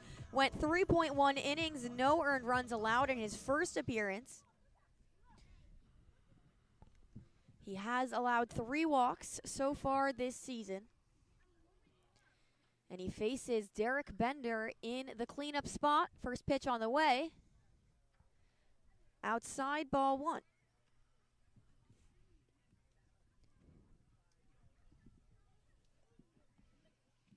Infield backed up, out of the windup, grounded up, and that gets through the gap into right field, all the way over to Casey Cook, a leadoff single for Derek Bender. The Braves have gotten runners on, leadoff runners on in quite a few innings today, Luke. The right fielder from Yeah, Auburn just beating University, the ball into the Jackson ground Castillo. and finds that hole in the infield. YD has kind of been burnt a couple of times with the shift and also with just the contouring of where they've placed guys in the infield. That another example, a wide gap to the opposite field for the right-handed swinger. Castillo. Big swing and a miss for strike one. He had a single in his last at-bat. Bourne has been struggling so far this season, just 2 wins, but they have some heavy hitters that have entered the lineup recently, and we're certainly seeing that today. Doktorzik, glove at the letters, pitch on the way. Inside, ball 1, count evens up.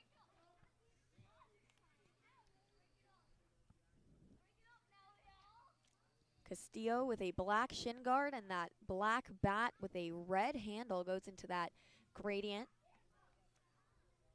Some dirt on the white pants. Pitch on the way. Runner on first bluffs. It's ball 2. Bender back to first. Covered by Hines, who's standing on the bag.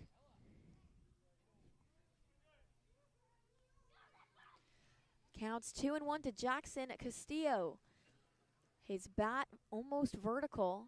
The 2-1 sharply down the first baseline, but foul. So the count evens up 2-2. No outs yet after that leadoff single from Bender. The lights have turned on at Doran Park. A sparse crowd out here to witness this matchup, the first between these two teams this season. It was supposed to be last Saturday, but it was rained out along with the rest of the games in the league, all of them rescheduled for today. Doktorzik shakes off a pitch, now gets into his stance, pitching out of the stretch. Ball on the way in the dirt, ball 3. Count is full, it's 3-2. Runner on first, Braves lead 5-2 in the bottom of the 5th. Doktorzik pick off towards first, back there safely. That flag still waving in the outfield towards us at home plate. The payoff from Doktorzik is fouled back and out of play behind the backstop. Castillo now gearing up for his 7th pitch of the at-bat. The YD infield is regular at the moment, just a slight shift on that left side with Gleed a little closer to second and Darby a little far from that third base line. Castillo swings at this one and it drops foul. On the first base line, very hard contact, but flew foul in the air, probably just about where first base is.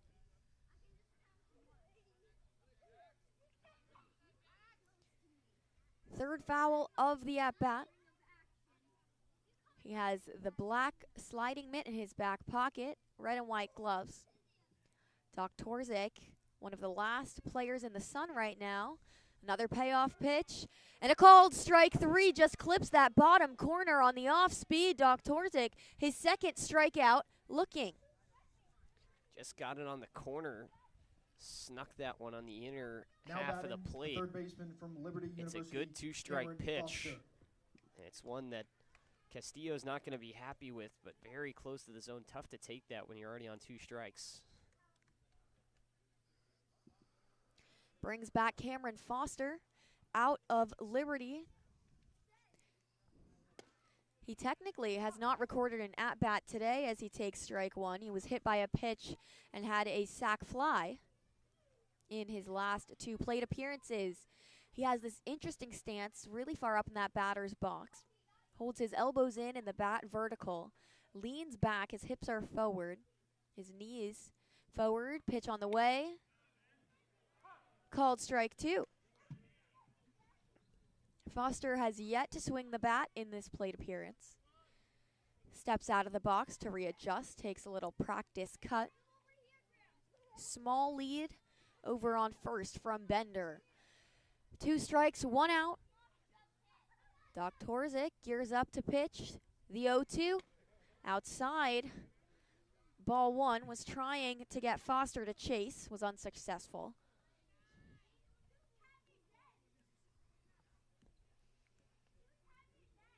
The entire infield in the shadows now, save for Dub Gleed over at second. This one hammered up towards center field, drops on the line. Bender rounding second. He's over at third, and the ball comes in. Stop sign is put up on third base, and Cam Foster is now 1 for 1 on the day. Good piece of two-strike hitting, and Now batting, both these the left teams fielder continue to from get St. those Joseph's line drive University, base hits. They have been Callahan. plentiful in this game now, with hits even at 7 apiece. There has been a substitution. I didn't notice it before, but it looks like R.J. Austin is in left field. Nathan Archer has been taken out of the game. In his place is Max Vieira back over at shortstop, where we're used to seeing him, and Doug Gleed has taken over at second. Vieira was playing catch with Brady Day behind the Whitey dugout during the last inning. It's Brett Callahan at the plate, over 2 with 2 ground outs. He has runners on the corner, swings at this first one. Huge hack, misses. And that's strike 1. No balls and a strike. 1 out. Bottom of the 5th. Runners on the corners. The sun has almost set and the lights are on at Doran Park. Doc Torzik shrugs his shoulders, looks up out of the windup. Bunt is shown. And he did go around. He pulled back. But unfortunately for Callahan, that strike is put on, so the count's 0-2. Bender was ready to run on that one, was already halfway up the line. Pick off towards first, gets away, and Bender will take home on the passed ball. Foster advances to second, and the stop sign's put up there. A 7th error, and another unearned run for the Red Sox. A grimace on Doc Torzik's face. 6 runs, 0 earned is not something I had in my bingo card. Wow. All right. This has been a day to forget so far for the Red Sox in the field. Still not out of this yet. The score is 6-2. Bourne leads. This one grounded up towards second. Gleed has it over to first, and that's out number 2. Foster advances to third. Now batting, the catcher from Rutgers University, Hugh Pinckney. And it's Hugh Pinckney who has a runner in scoring position. It's Foster on third.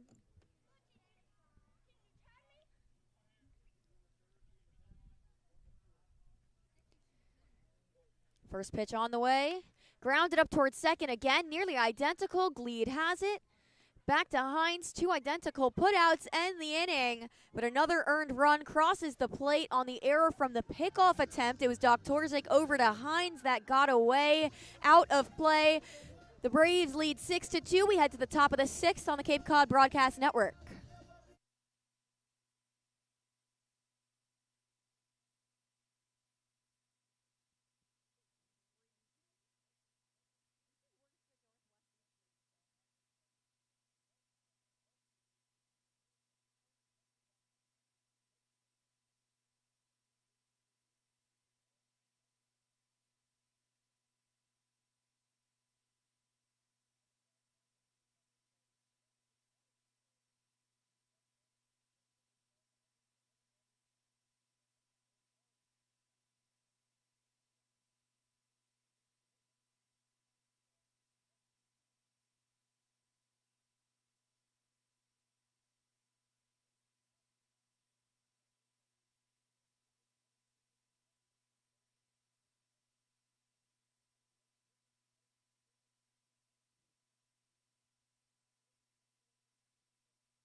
Back for the top of the sixth, the Red Sox trailing the Bourne Braves 6-2 at Doran Park.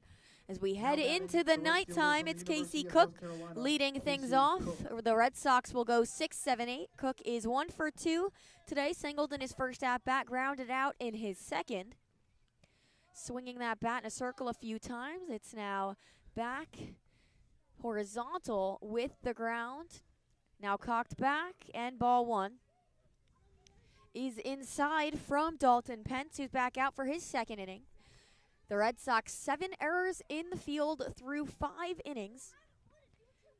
And ball 2 misses in the same spot. Counts 2-0 to Casey Cook.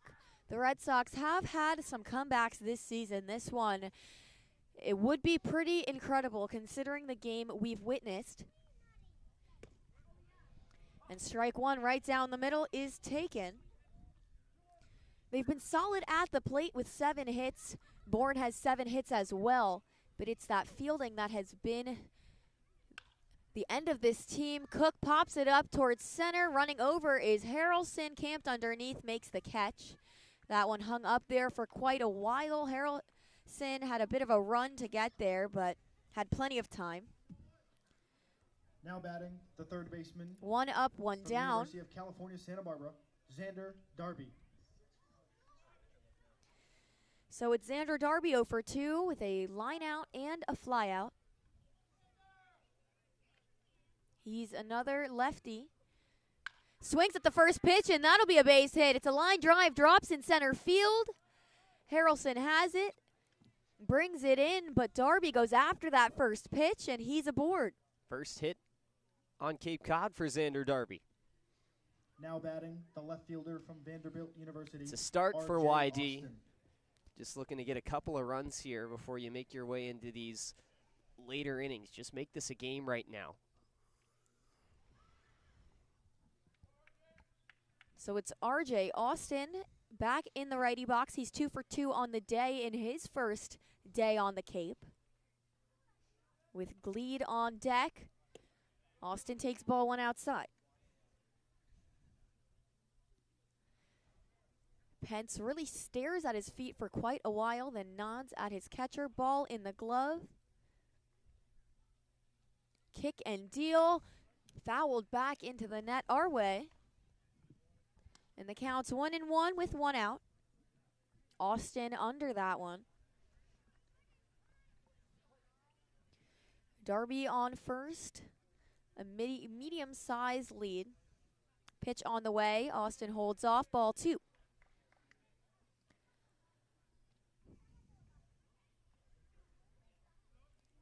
A bit of a shift on Shojinaga, very close to second base. A big hole in the 4-3 spot if Austin can take advantage.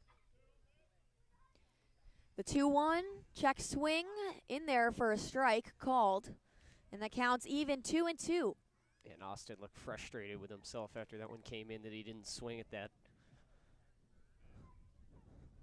The yellow gloves on, representing his school, Vanderbilt. Small lead over at first. The 2-2, outside and low for ball 3. A full count. The outfield in the shade now as well. This is officially transitioning into a night game. Very few clouds in the sky. It's been a beautiful night in the low 60s. The payoff, it's blooped up towards short, going to shallow right field, but the infield was playing in, so Callahan makes the play, and Darby forced to retreat to first. Just rode that one upstairs, and sometimes when you raise the hitter's sights like that, just tries to compensate, and at the last minute, just throws his hands up at it, gets underneath the ball. That's what happened. A soft flyer out towards left field, lazy ball that was easily made for the second out. Austin just missed underneath it, popped it up, hung up there for a while. Dub Gleed takes strike 1. Now 2 outs with a runner on first. Darby has been there now for just 1 at-bat. Austin followed him up. Pitch on the way. Gleed swings at this, foul out of left field and out of play, but solid contact. Ball was hammered. I think that probably went 350 feet. The lead a little bigger now from Darby. And this, he gets a piece of it. Foul again towards the left side. Gleed really pulling it left. 2 foul balls to start off this at-bat. No balls, 2 strikes, 2 outs for Dub Gleed with Xander Darby on first. 2 players out of California State Schools, UCI and UCSB. The 0-2, outside, ball 1. Max Vieira on deck. He leads the Red Sox, batting .447 with 17 hits through 9 games. 1-2 pitch. Swung on and missed, foul tip. Gleed back to the dugout, and the Red Sox can't add any. They still trail 6-2. We head to the bottom of the 6th at Doran Park. It's Perri Kitei and Luke West Poley on the Cape Cod Broadcast Network.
Bottom of the 6th, Doc Torzik back out. He faces Bryce Eblin in the 9 spot. Eblin has a ground out and a single. That single came in his last at-bat. Now batting the shortstop from the University Now of batting Alabama, 500 in the Cape, Eblin. as this is his first appearance. Out of Alabama, wiggling that bat, takes ball 1 above the zone. Really holds that bat up, his grip by his head. Wiggling it horizontal with the ground. The 1-0 hit sharply out towards right field, going back to the fence. And it's caught by Cook. I thought that one would leave the park, but this wind is just keeping everything inside. The sound off the bat was very loud, but Casey Cook gets the first out for the Red Sox. Yeah, based off what we've seen, I'd be shocked if we saw a home run today. It's just nothing is getting out there. That's 2 balls that have seemed like sure home runs that have been caught at the wall. Brings up Gage Harrelson in the 1 spot. 1 for 3. Did reach on an error, so he's been on base twice today. Takes strike 1. No balls, a strike, and an out. The Braves lead 6-2 in the bottom of the 6th. Doc Torzik deals a ball as Harrelson shows bunt and pulls back. The infield playing deep right now. Darby, the only one even on the edge of the infield grass. The 0-1 shows bunt again. Started running before he even made contact. A smile on his face as he takes strike 2. Counts 1-2. I doubt we'll see that bunt attempt again, but Bourne does have quite a big lead, so you never know. The 1-2 fouled over towards his own dugout. Some flinches, even though that one was on the ground. Counts 1-2 to Harrelson. Wiggling that bat, moving his front foot.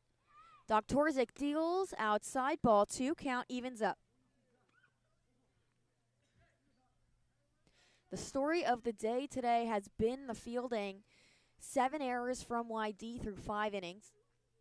0 earned runs of Bourne 6. Doktorzik shakes one off. Winds, deals, swung through and missed. A strikeout for Doktorzik. Second out of the inning. Doktorzik's looked very strong in Now batting relief the second baseman here from the for University of YD. I Kansas, think he's really Poley. stabilized things Shojinaga. well. He's got some swing and miss stuff, has elicited some weak contact. This has been a really good start for him. First pitch to Shojinaga in there for a strike. Infield backed up once again. Darby closer to the third baseline this time. This one swung on line towards center field, sprinting in and makes the grab. It's Jenkins Coert. That will end the inning. That's the first 1-2-3 inning today for the Red Sox. And we head to the top of the 7th. The Braves still lead 6-2. You're listening to YD Baseball on the Cape Cod Broadcast Network.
Top of the 7th inning here from Doran Park in a 6-2 game led by the Bourne Braves over the YD Red Sox. Cape Cod Healthcare is proud to be the official healthcare sponsor of the Cape Cod Baseball League.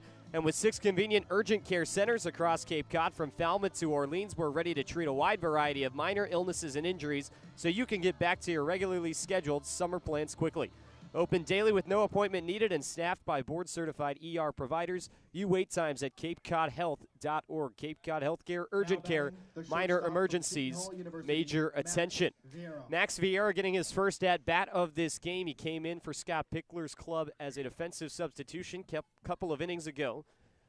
And he will face off against Dalton Bentz, who's back on the mound. From the windup, the first pitch. Swing and a miss by Vieira for strike 1. Batting in the spot of Nathan Archer, who finishes the day 0 for 2 with a sac fly RBI. Vieira out of Seton Hall, technically a temporary player, but has been playing fantastically 0-1. through Slides away. the early part of this season. 1 ball, 1 strike to Vieira. And the pitch. Way up high. He takes for ball 2. Best hitter by average on this team at .447. Near the top of the league in the batting average category. The 2-1, here comes. Takes away for ball 3. And Pence has lost control of this at bat a little bit with 3 pitches way around the zone. He's got the glove over the face. Getting ready to wind up. Here comes the 3-1 from the southpaw. Swing and a miss, strike 2. And just like that, it's a full count to Vieira.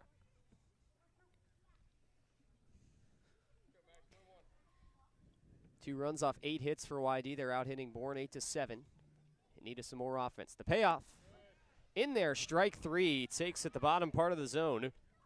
And Dalton Pence has another strikeout. That one may have just clipped the bottom. A nice frame job from Pinckney. Vieira was already on his way up the line, and he disagrees with that call.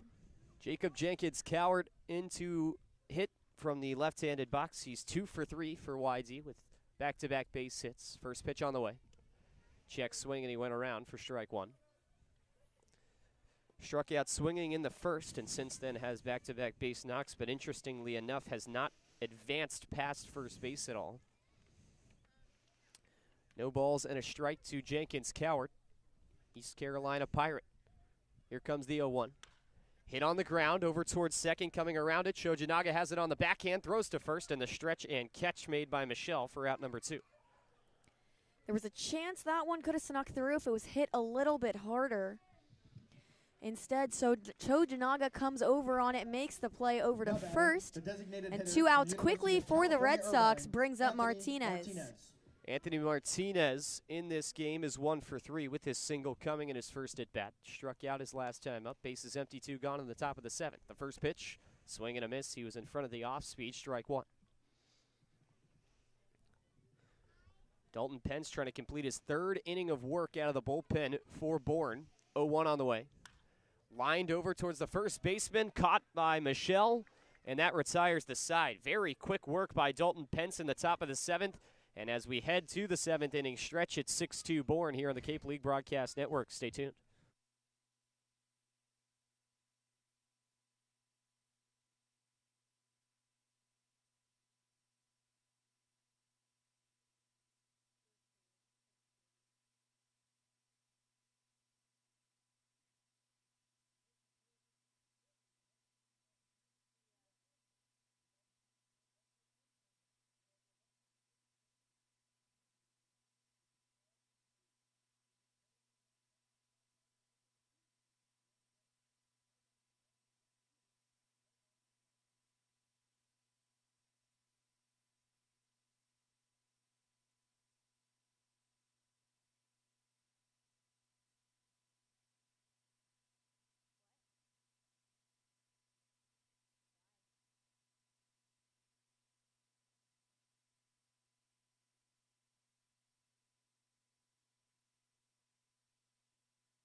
Now batting. Bottom of the 7th inning here from Bourne.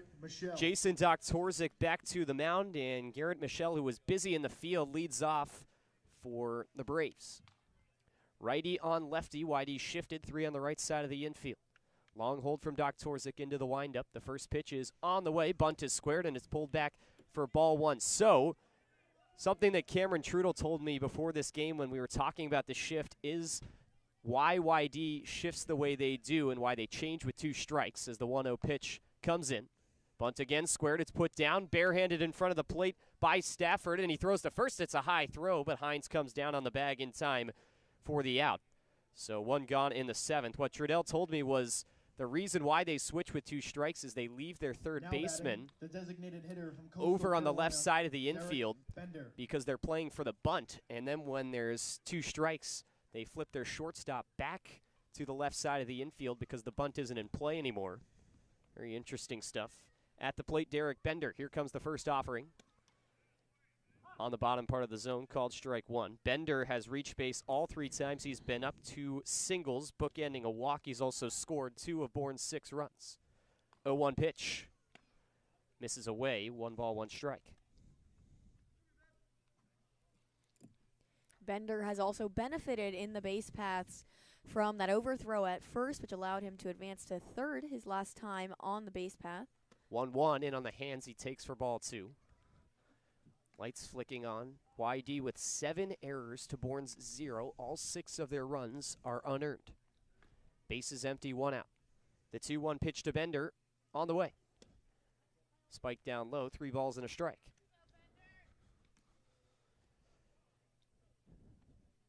Bender out of Coastal Carolina faces off against Jason Doktorzik, who came in the 4th inning. Now here in the 7th, the 3-1 offering. call a strike at the top part of the zone. And the count is full. 3 balls and 2 strikes. Bender rocking the Coastal Carolina helmet. Here comes the payoff. Breaking ball hammered out towards right center field. Backtracking Jenkins Cowart, waiting on it. Cook in right, and he'll be the one to make the catch short of the warning track for out number 2. Another ball that hangs up there, and you can just tell physically how much it slowed down in the air. That one also moved over quite a bit. I thought that was going much more towards center than it ended up being. Cook actually barely had to move to make that play. Jackson Castillo is up. He's 1 for 3. Base is empty, 2 out. Doc Torzik quickly into the wind, and now the pitch. Drops down low for ball 1. So YD's got that shift on again with 3 on the right side, and you can see... Now we can see, I should say, the third baseman for the Red Sox creeping in on the grass.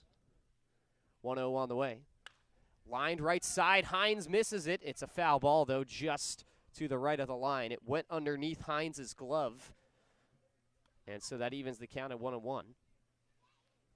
Lucky break for the Red Sox. That one would have been dangerous. Had enough velocity to maybe get all the way into the corner. And Castillo, a guy who has 17 stolen base speed in college, could have maybe legged that out for 3 bags. Instead, it's a 1-1 pitch, and it's on the way. Taken on the low part of the zone for strike 2. Bases empty. 2 away, bottom 7. 6-2 Bourne. Doc Torzik nods the head into the wind.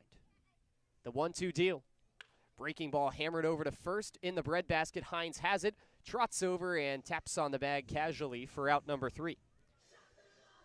Doc Torzik has gone 8 up, 8 down through the last 2 2/3, and it's still 6-2 Bourne as we head to the 8th. You're listening to YD Red Sox Baseball on the Cape League Broadcast Network.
Top of the 8th and a new hill for Bourne as Joe Vogotsky takes the ball for Scott Lander's crew. He takes over in relief of Dalton Pence, who went 3 innings scoreless, 2 hits, no walks, 3 strikeouts for the UNC Tar Heel. Joe Vogotsky out of James Madison faces off against 4-5-6 in the YD order in a 6-2 game led by Bourne. Hines is 0 for 2 with 2 flyouts, pretty deep flyouts at that, and a walk. Righty on lefty. The wind and deal. Bounces in on the infield dirt for ball one.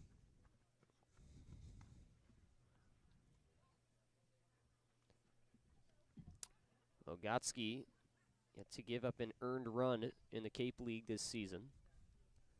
1-0 pitch on the way. This is below the zone for ball two.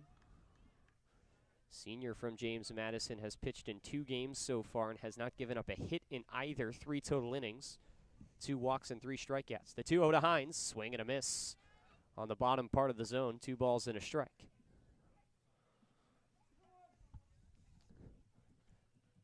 Wind has died down slightly, but still kind of swirling here at Doran Park. The 2-1 pitch on the way.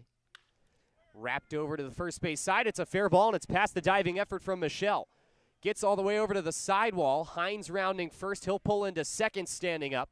And it's a leadoff double for Hunter Hines, his first hit of the day. That one just tapped first base to sneak fair, immediately headed into foul territory after that. We've seen a few close ones today that have all been called foul. That one goes Hines' away. He breaks his batter's slump with a leadoff double. Ryan Stafford at the plate. One of just 2 spots in the order, hitting 5th to not reach base for YD. The only other spot being the leadoff for the Red Sox. Runner on second, nobody out. Righty on righty now from the stretch. The first pitch to Stafford. Lifted in the air, foul ground, and pushed foul out of play. Nothing in 1 to Stafford. Digging back into the righty box. Got the long sleeve black shirt on underneath his red uniform. The set, a long hold from Bogatsky. Now the 0-1 offering. Drops low, 1 ball, 1 strike. Bogatsky, one of those pitchers that kind of leans backward from the very back part of his windup and then uses his whole upper body on his delivery to throw forward and move towards the plate. Working from the third base side of the rubber. Out of the stretch, set just above the belt, the 1-1. Low for ball 2. A very small lead from Hines over at second. We've seen him take a few bags so far this season on delayed steal attempts. With runners on the corners, it's a strategy that Coach Pickler loves, and Hines has gotten him both times, but he is not your typical bag stealer. The 2-1. Twisted foul over to the third base side, past Scott Pickler, standing over by the coach's box, and it's 2-2 to Stafford. He has struck out once in this game already. 6 strikeouts total for Bourne pitching between the starter Matthew Marshall and Dalton Pence. Some blankets over in the crowd. It's a beautiful, albeit chilly night. Some purple and pink clouds over in right field. Temperatures in the lower 60s as the sky turns a shade of purple. Lights are on here at Doran Park. 2-2 pitch. Lifted up in the air and foul out of play. Right behind home. We'll do it again at 2-2. These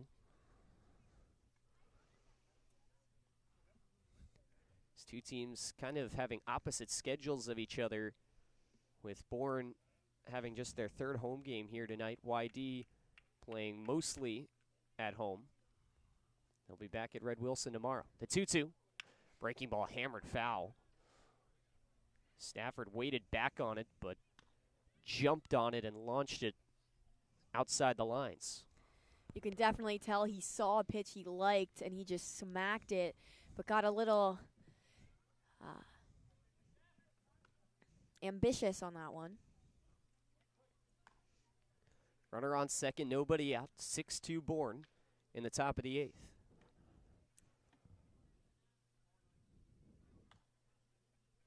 Couple looks at second. Now the 2-2 to Stafford.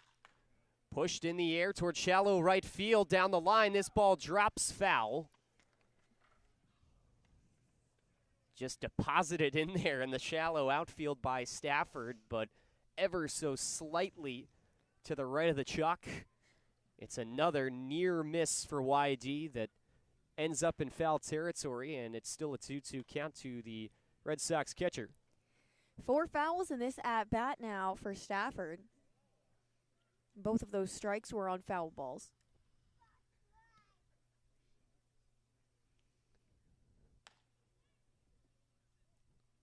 Logotsky eyeing in on Hugh Pinckney behind the plate. Now he's set at the letters. The 2-2 pitch. Slides away for ball 3, and the count is full. Casey Cook waiting in the on-deck circle for the Red Sox. He's 1 for 3 with a run scored. This game has not lacked offense in terms of hitting for the Red Sox. They've got 9 of those. The 3-2.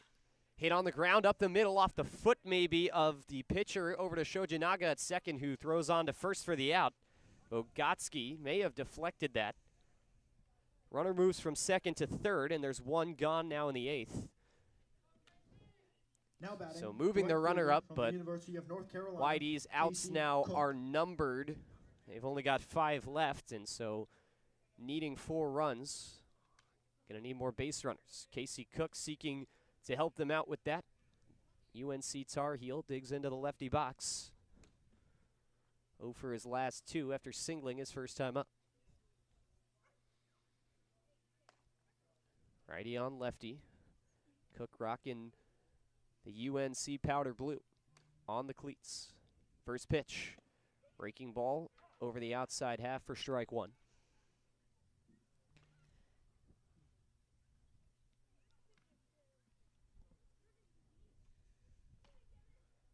No balls and a strike. Cook is corked back. Now the pitch.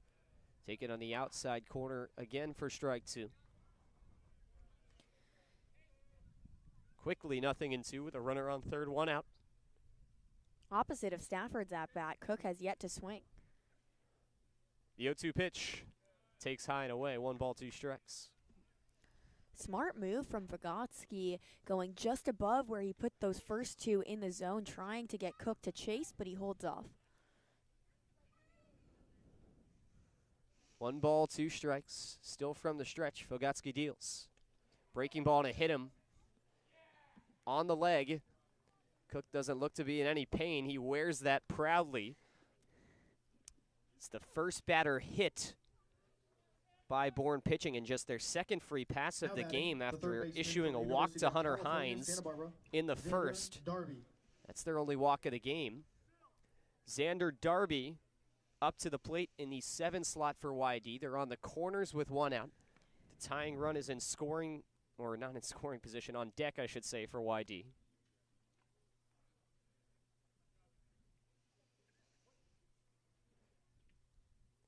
Darby is 1 for 3 with a single in his most recent at-bat. First pitch to him, swing and a miss for strike 1.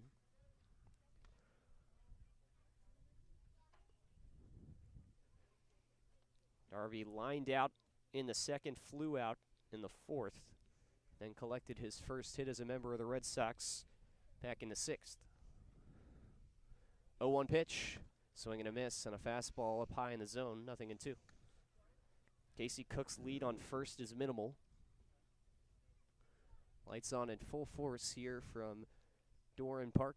A lot of success so far from Vygotsky up in the zone.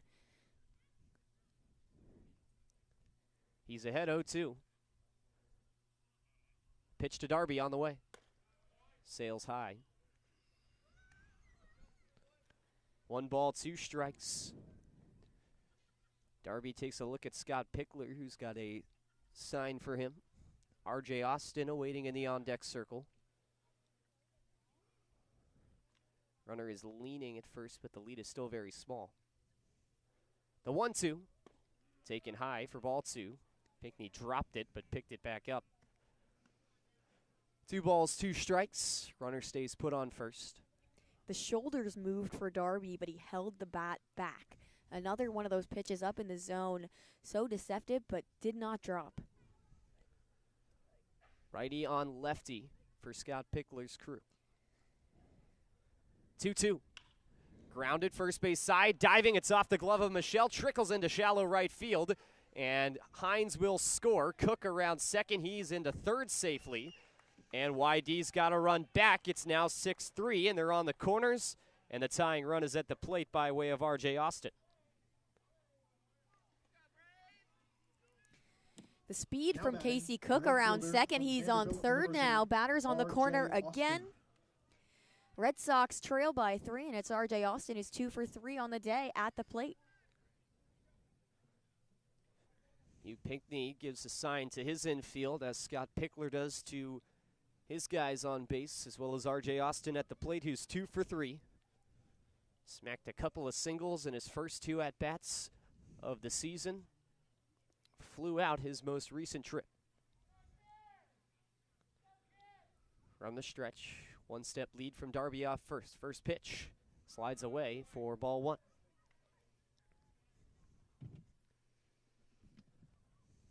Austin, the Vanderbilt Commodore, ahead in the count 1-0, and now we're going to see a visit out to the mound here for Bourne as they're going to meet the infield. Mentioned his competitiveness and his drive to win, as Tim Corbin talked about him, head coach at Vanderbilt, reminiscing of players from the 1970s.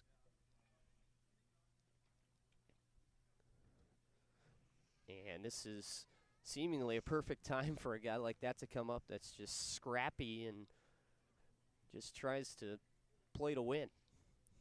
YD has seen some magical moments in the 8th inning. The 8th inning has really been their time to strike back. They do have one walk-off in the 9th where they got 4 runs aboard, trailing 3 heading into that. The score actually was 6-3. It was. In that game, as it is now.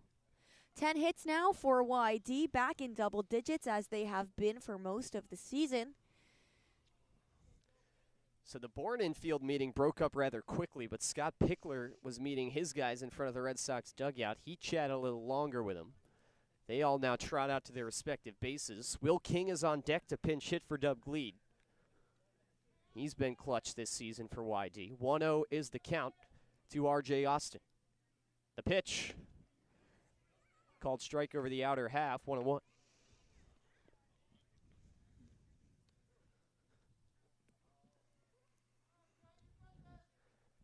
Austin, 62 hits in 61 games for Vanderbilt.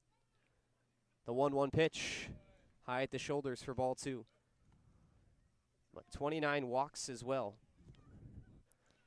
A tense, quiet crowd here at Doran Park.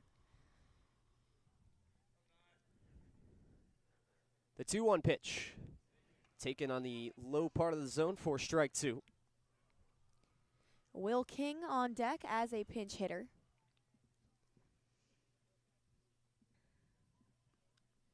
Two balls and 2 strikes to R.J. Austin.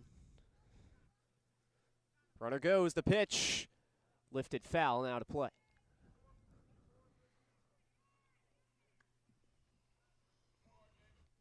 Hit and run was on for YD. Austin just a little early on it, got it up in the air. He'll have to play defense now with 2 strikes on. 2-2 pitch. Swing and a miss, strike 3. Logotsky went with the breaking ball. Austin strikes out for the first time. It's Vogotsky's first strikeout as well. And there's 2 outs in the top of the 8th. Runners on the corners in a 6-3 game. YD trailing, and Will King into pinch hit now for Dub Gleed. Now batting from Eastern Kentucky University, Will King. Gleed finishes the day 1 for 3. And Will King, out of Eastern Kentucky, the .370 hitter for YD, climbs into the righty box. Choked up on the bat, going for base hits here.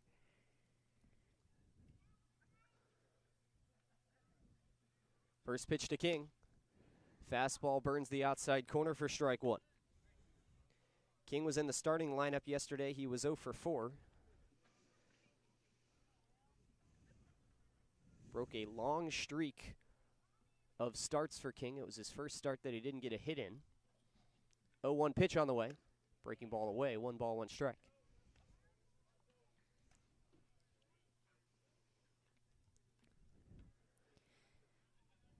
signs come from Coach Pickler at third base. 1-1. Hit well out in the air to deep left field. This ball's in foul ground now, though, and it will be caught in the very corner by Callahan. Looked like that ball was getting out of play, but in the very corner, Callahan leaned over the fence and made the catch, and that retires the side. So YD gets one back, but still work to do for the Red Sox. First, they're going to need a 0 in the bottom of the 8th. It's 6-3 Bourne here in the Cape League Broadcast Network. Back in a moment.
Last of the 8th here from Doran Park. It's 6-3. Bourne leading Widesy. 6, 7, 8 in the order coming up for the Braves. Cameron Foster will have someone actually pinch hit in his spot, so he will check out of the game for the Braves. First pitch on the way. A swing and a miss for strike one. The pinch hitter for Bourne, is that Anthony DeFabia? 0-1, swung on and missed for strike two.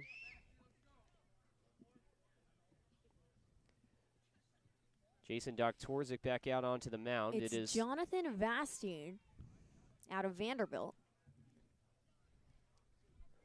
0-2, swing and a miss, strike three. So Vastine goes down. And there's one out here in the 8th.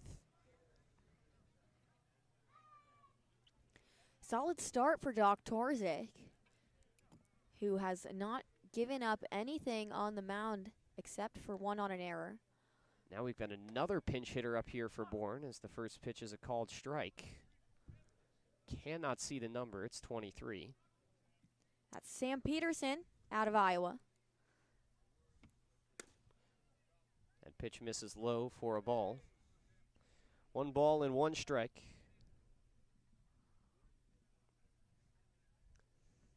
Doktorzik, the wind, kick and deal. Check swing off the handle of the bat. From the University of Iowa, and it is fouled off for strike two.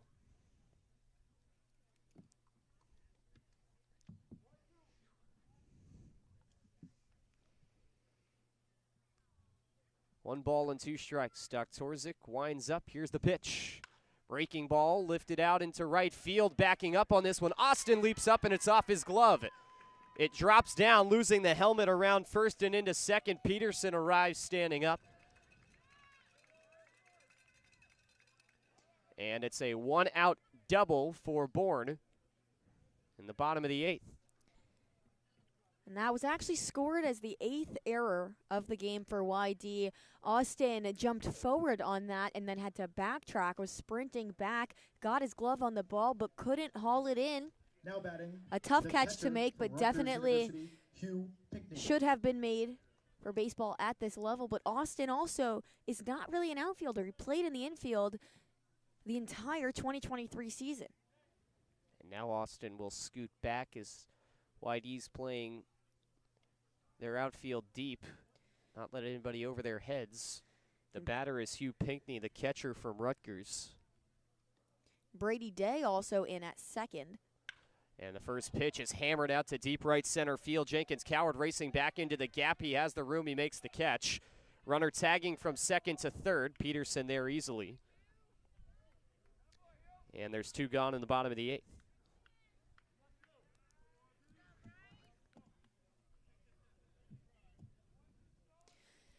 Enzo Apodaca in right field. Quite a few defensive substitutions. University of Alabama, Bryce Eblin. Both teams emptying their bench here in the late innings. Bryce Eblin back to the plate for Bourne. 1 for 3 with a single and a run. Runner on third, 2 out. 6-3 Braves. Doc Torzik's first pitch. Outside ball 1.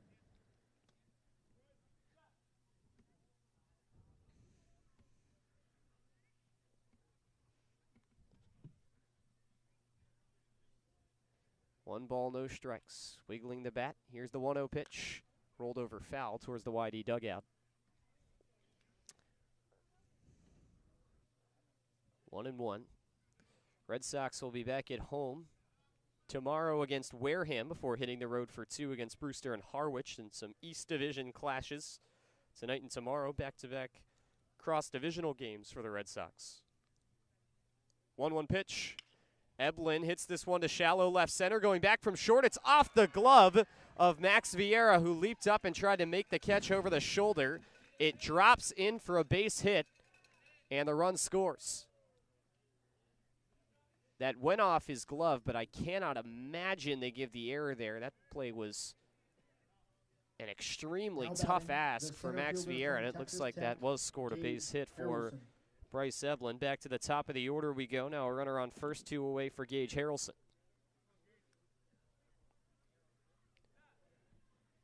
Righty on lefty.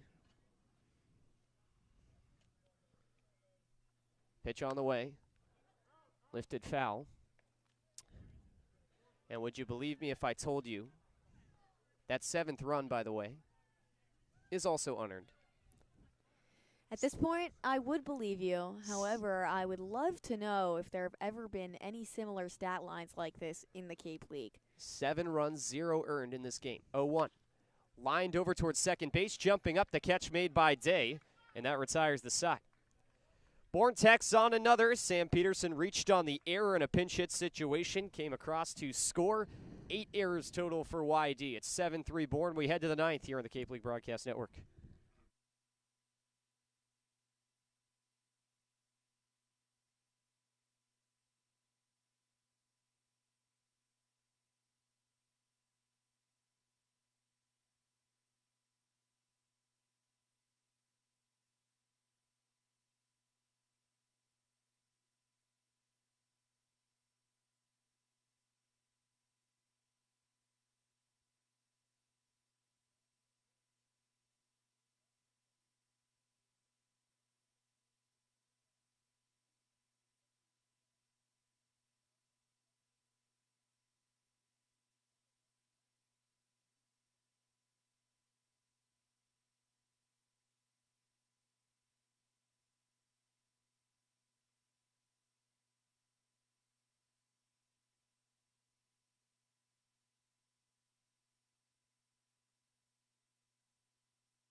Now batting YD's down to the their shortstop final from 3 outs. Seton Hall 7-3 is our score, Max with Vieira. Bourne in front of the Red Sox. Top of the order coming up, so at least that good news for YD on a night that hasn't included much of it. 8 errors for YD as they trail by 4. Joe Vogotsky returns to the mound, worked through the last inning, gave up 1 run, but kept the lead intact. First pitch on the way, down low for ball 1. Vieira getting at bat number 2, got rung up back in the 7th, struck out looking. Jacob Jenkins Coward on deck for YD. Righty on righty, 1-0. On the outside half, called strike 1. It's a regular infield now, backed up to the grass. The lines are protected. 1-1 pitch on the way. Sinks low, 2 balls and a strike.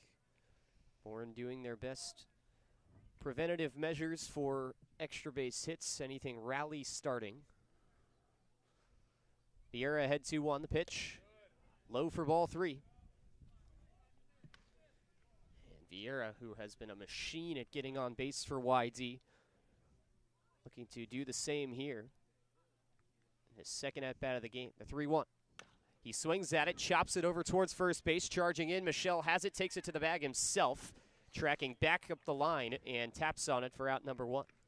Vieira just missed the contact where he wanted. That one went right over to Michel. A routine out at first, unassisted, and there's 2 outs left. Jacob Jenkins Coward is Now 2 batting for the 4. center fielder from East Carolina University, Jacob Jenkins Coward. Both singles coming in his 2 middle at-bats. Last time up, grounded out to second. From the windup, the first pitch. In near the knees, ball 1. Keyword in. That one almost clipped the knees. Didn't seem to be in much of a hurry to get out of the way. 1-0 on the way. Lifted foul into the top of the screen, 1-1. Got to get the base runners when you can.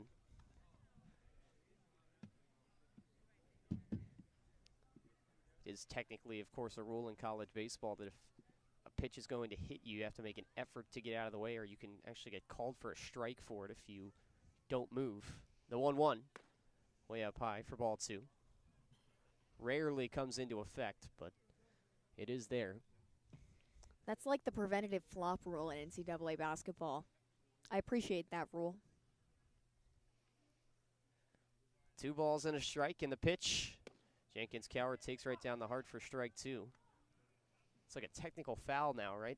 If you flop in the NCAA, there's no warning anymore. It's just a straight T. Yep, 1 shot. Base is empty, 1 out, and the 2-2 to Coward on the way. Outside ball 3. Jenkins Coward works the full count. Anthony Martinez on deck for the Red Sox. Outfield shadowed towards the push side. Out in left to the left-handed swinger.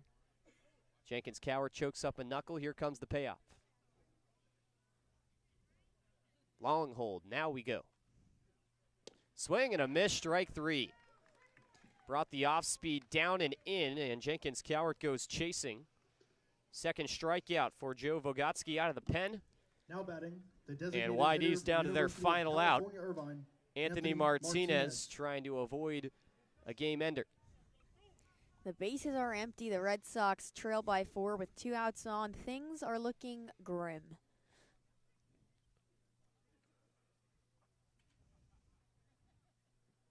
First pitch to Martinez. Right across the plate for strike 1. Martinez 1 for 4 today. Has had 2 liners caught. 0-1. Lifted in the air, foul territory, might stay in play, and it will. Coming over from third, Foster is there to make the catch, and the ball game is over.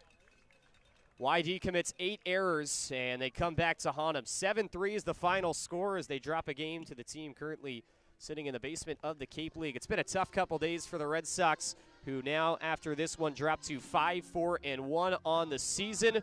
For Bourne, they improve to 3-6-1 this year. YD will be back in action tomorrow as they are back at home against the Wareham Gatemen. 4:45 first pitch from Red Wilson Field.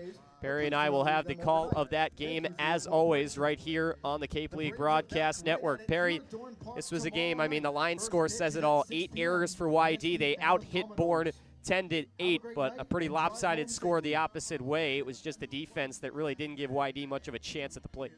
When you have as many errors as the other team has hits, that spells a bad day. Once again, the pitching was fine for the Red Sox, and this time they got it going at the plate, but in the field, it was mistake after mistake. Today was a forgettable day for the Red Sox. So YD closes this one out, and they fall by a final score of 7-3. We'll see everybody tomorrow, Red Wilson Field, 4:45 start. We hope you'll tune in then, and until then, with the Red Sox taking on the Wareham Gatemen tomorrow. For my partner, Perri Kitei, our entire crew here from Doran Park in Bourne, we say so long. Final score, Braves 7, Red Sox 3. Thanks for tuning in to this presentation of YD Red Sox Baseball on the Cape League Broadcast Network. Good night.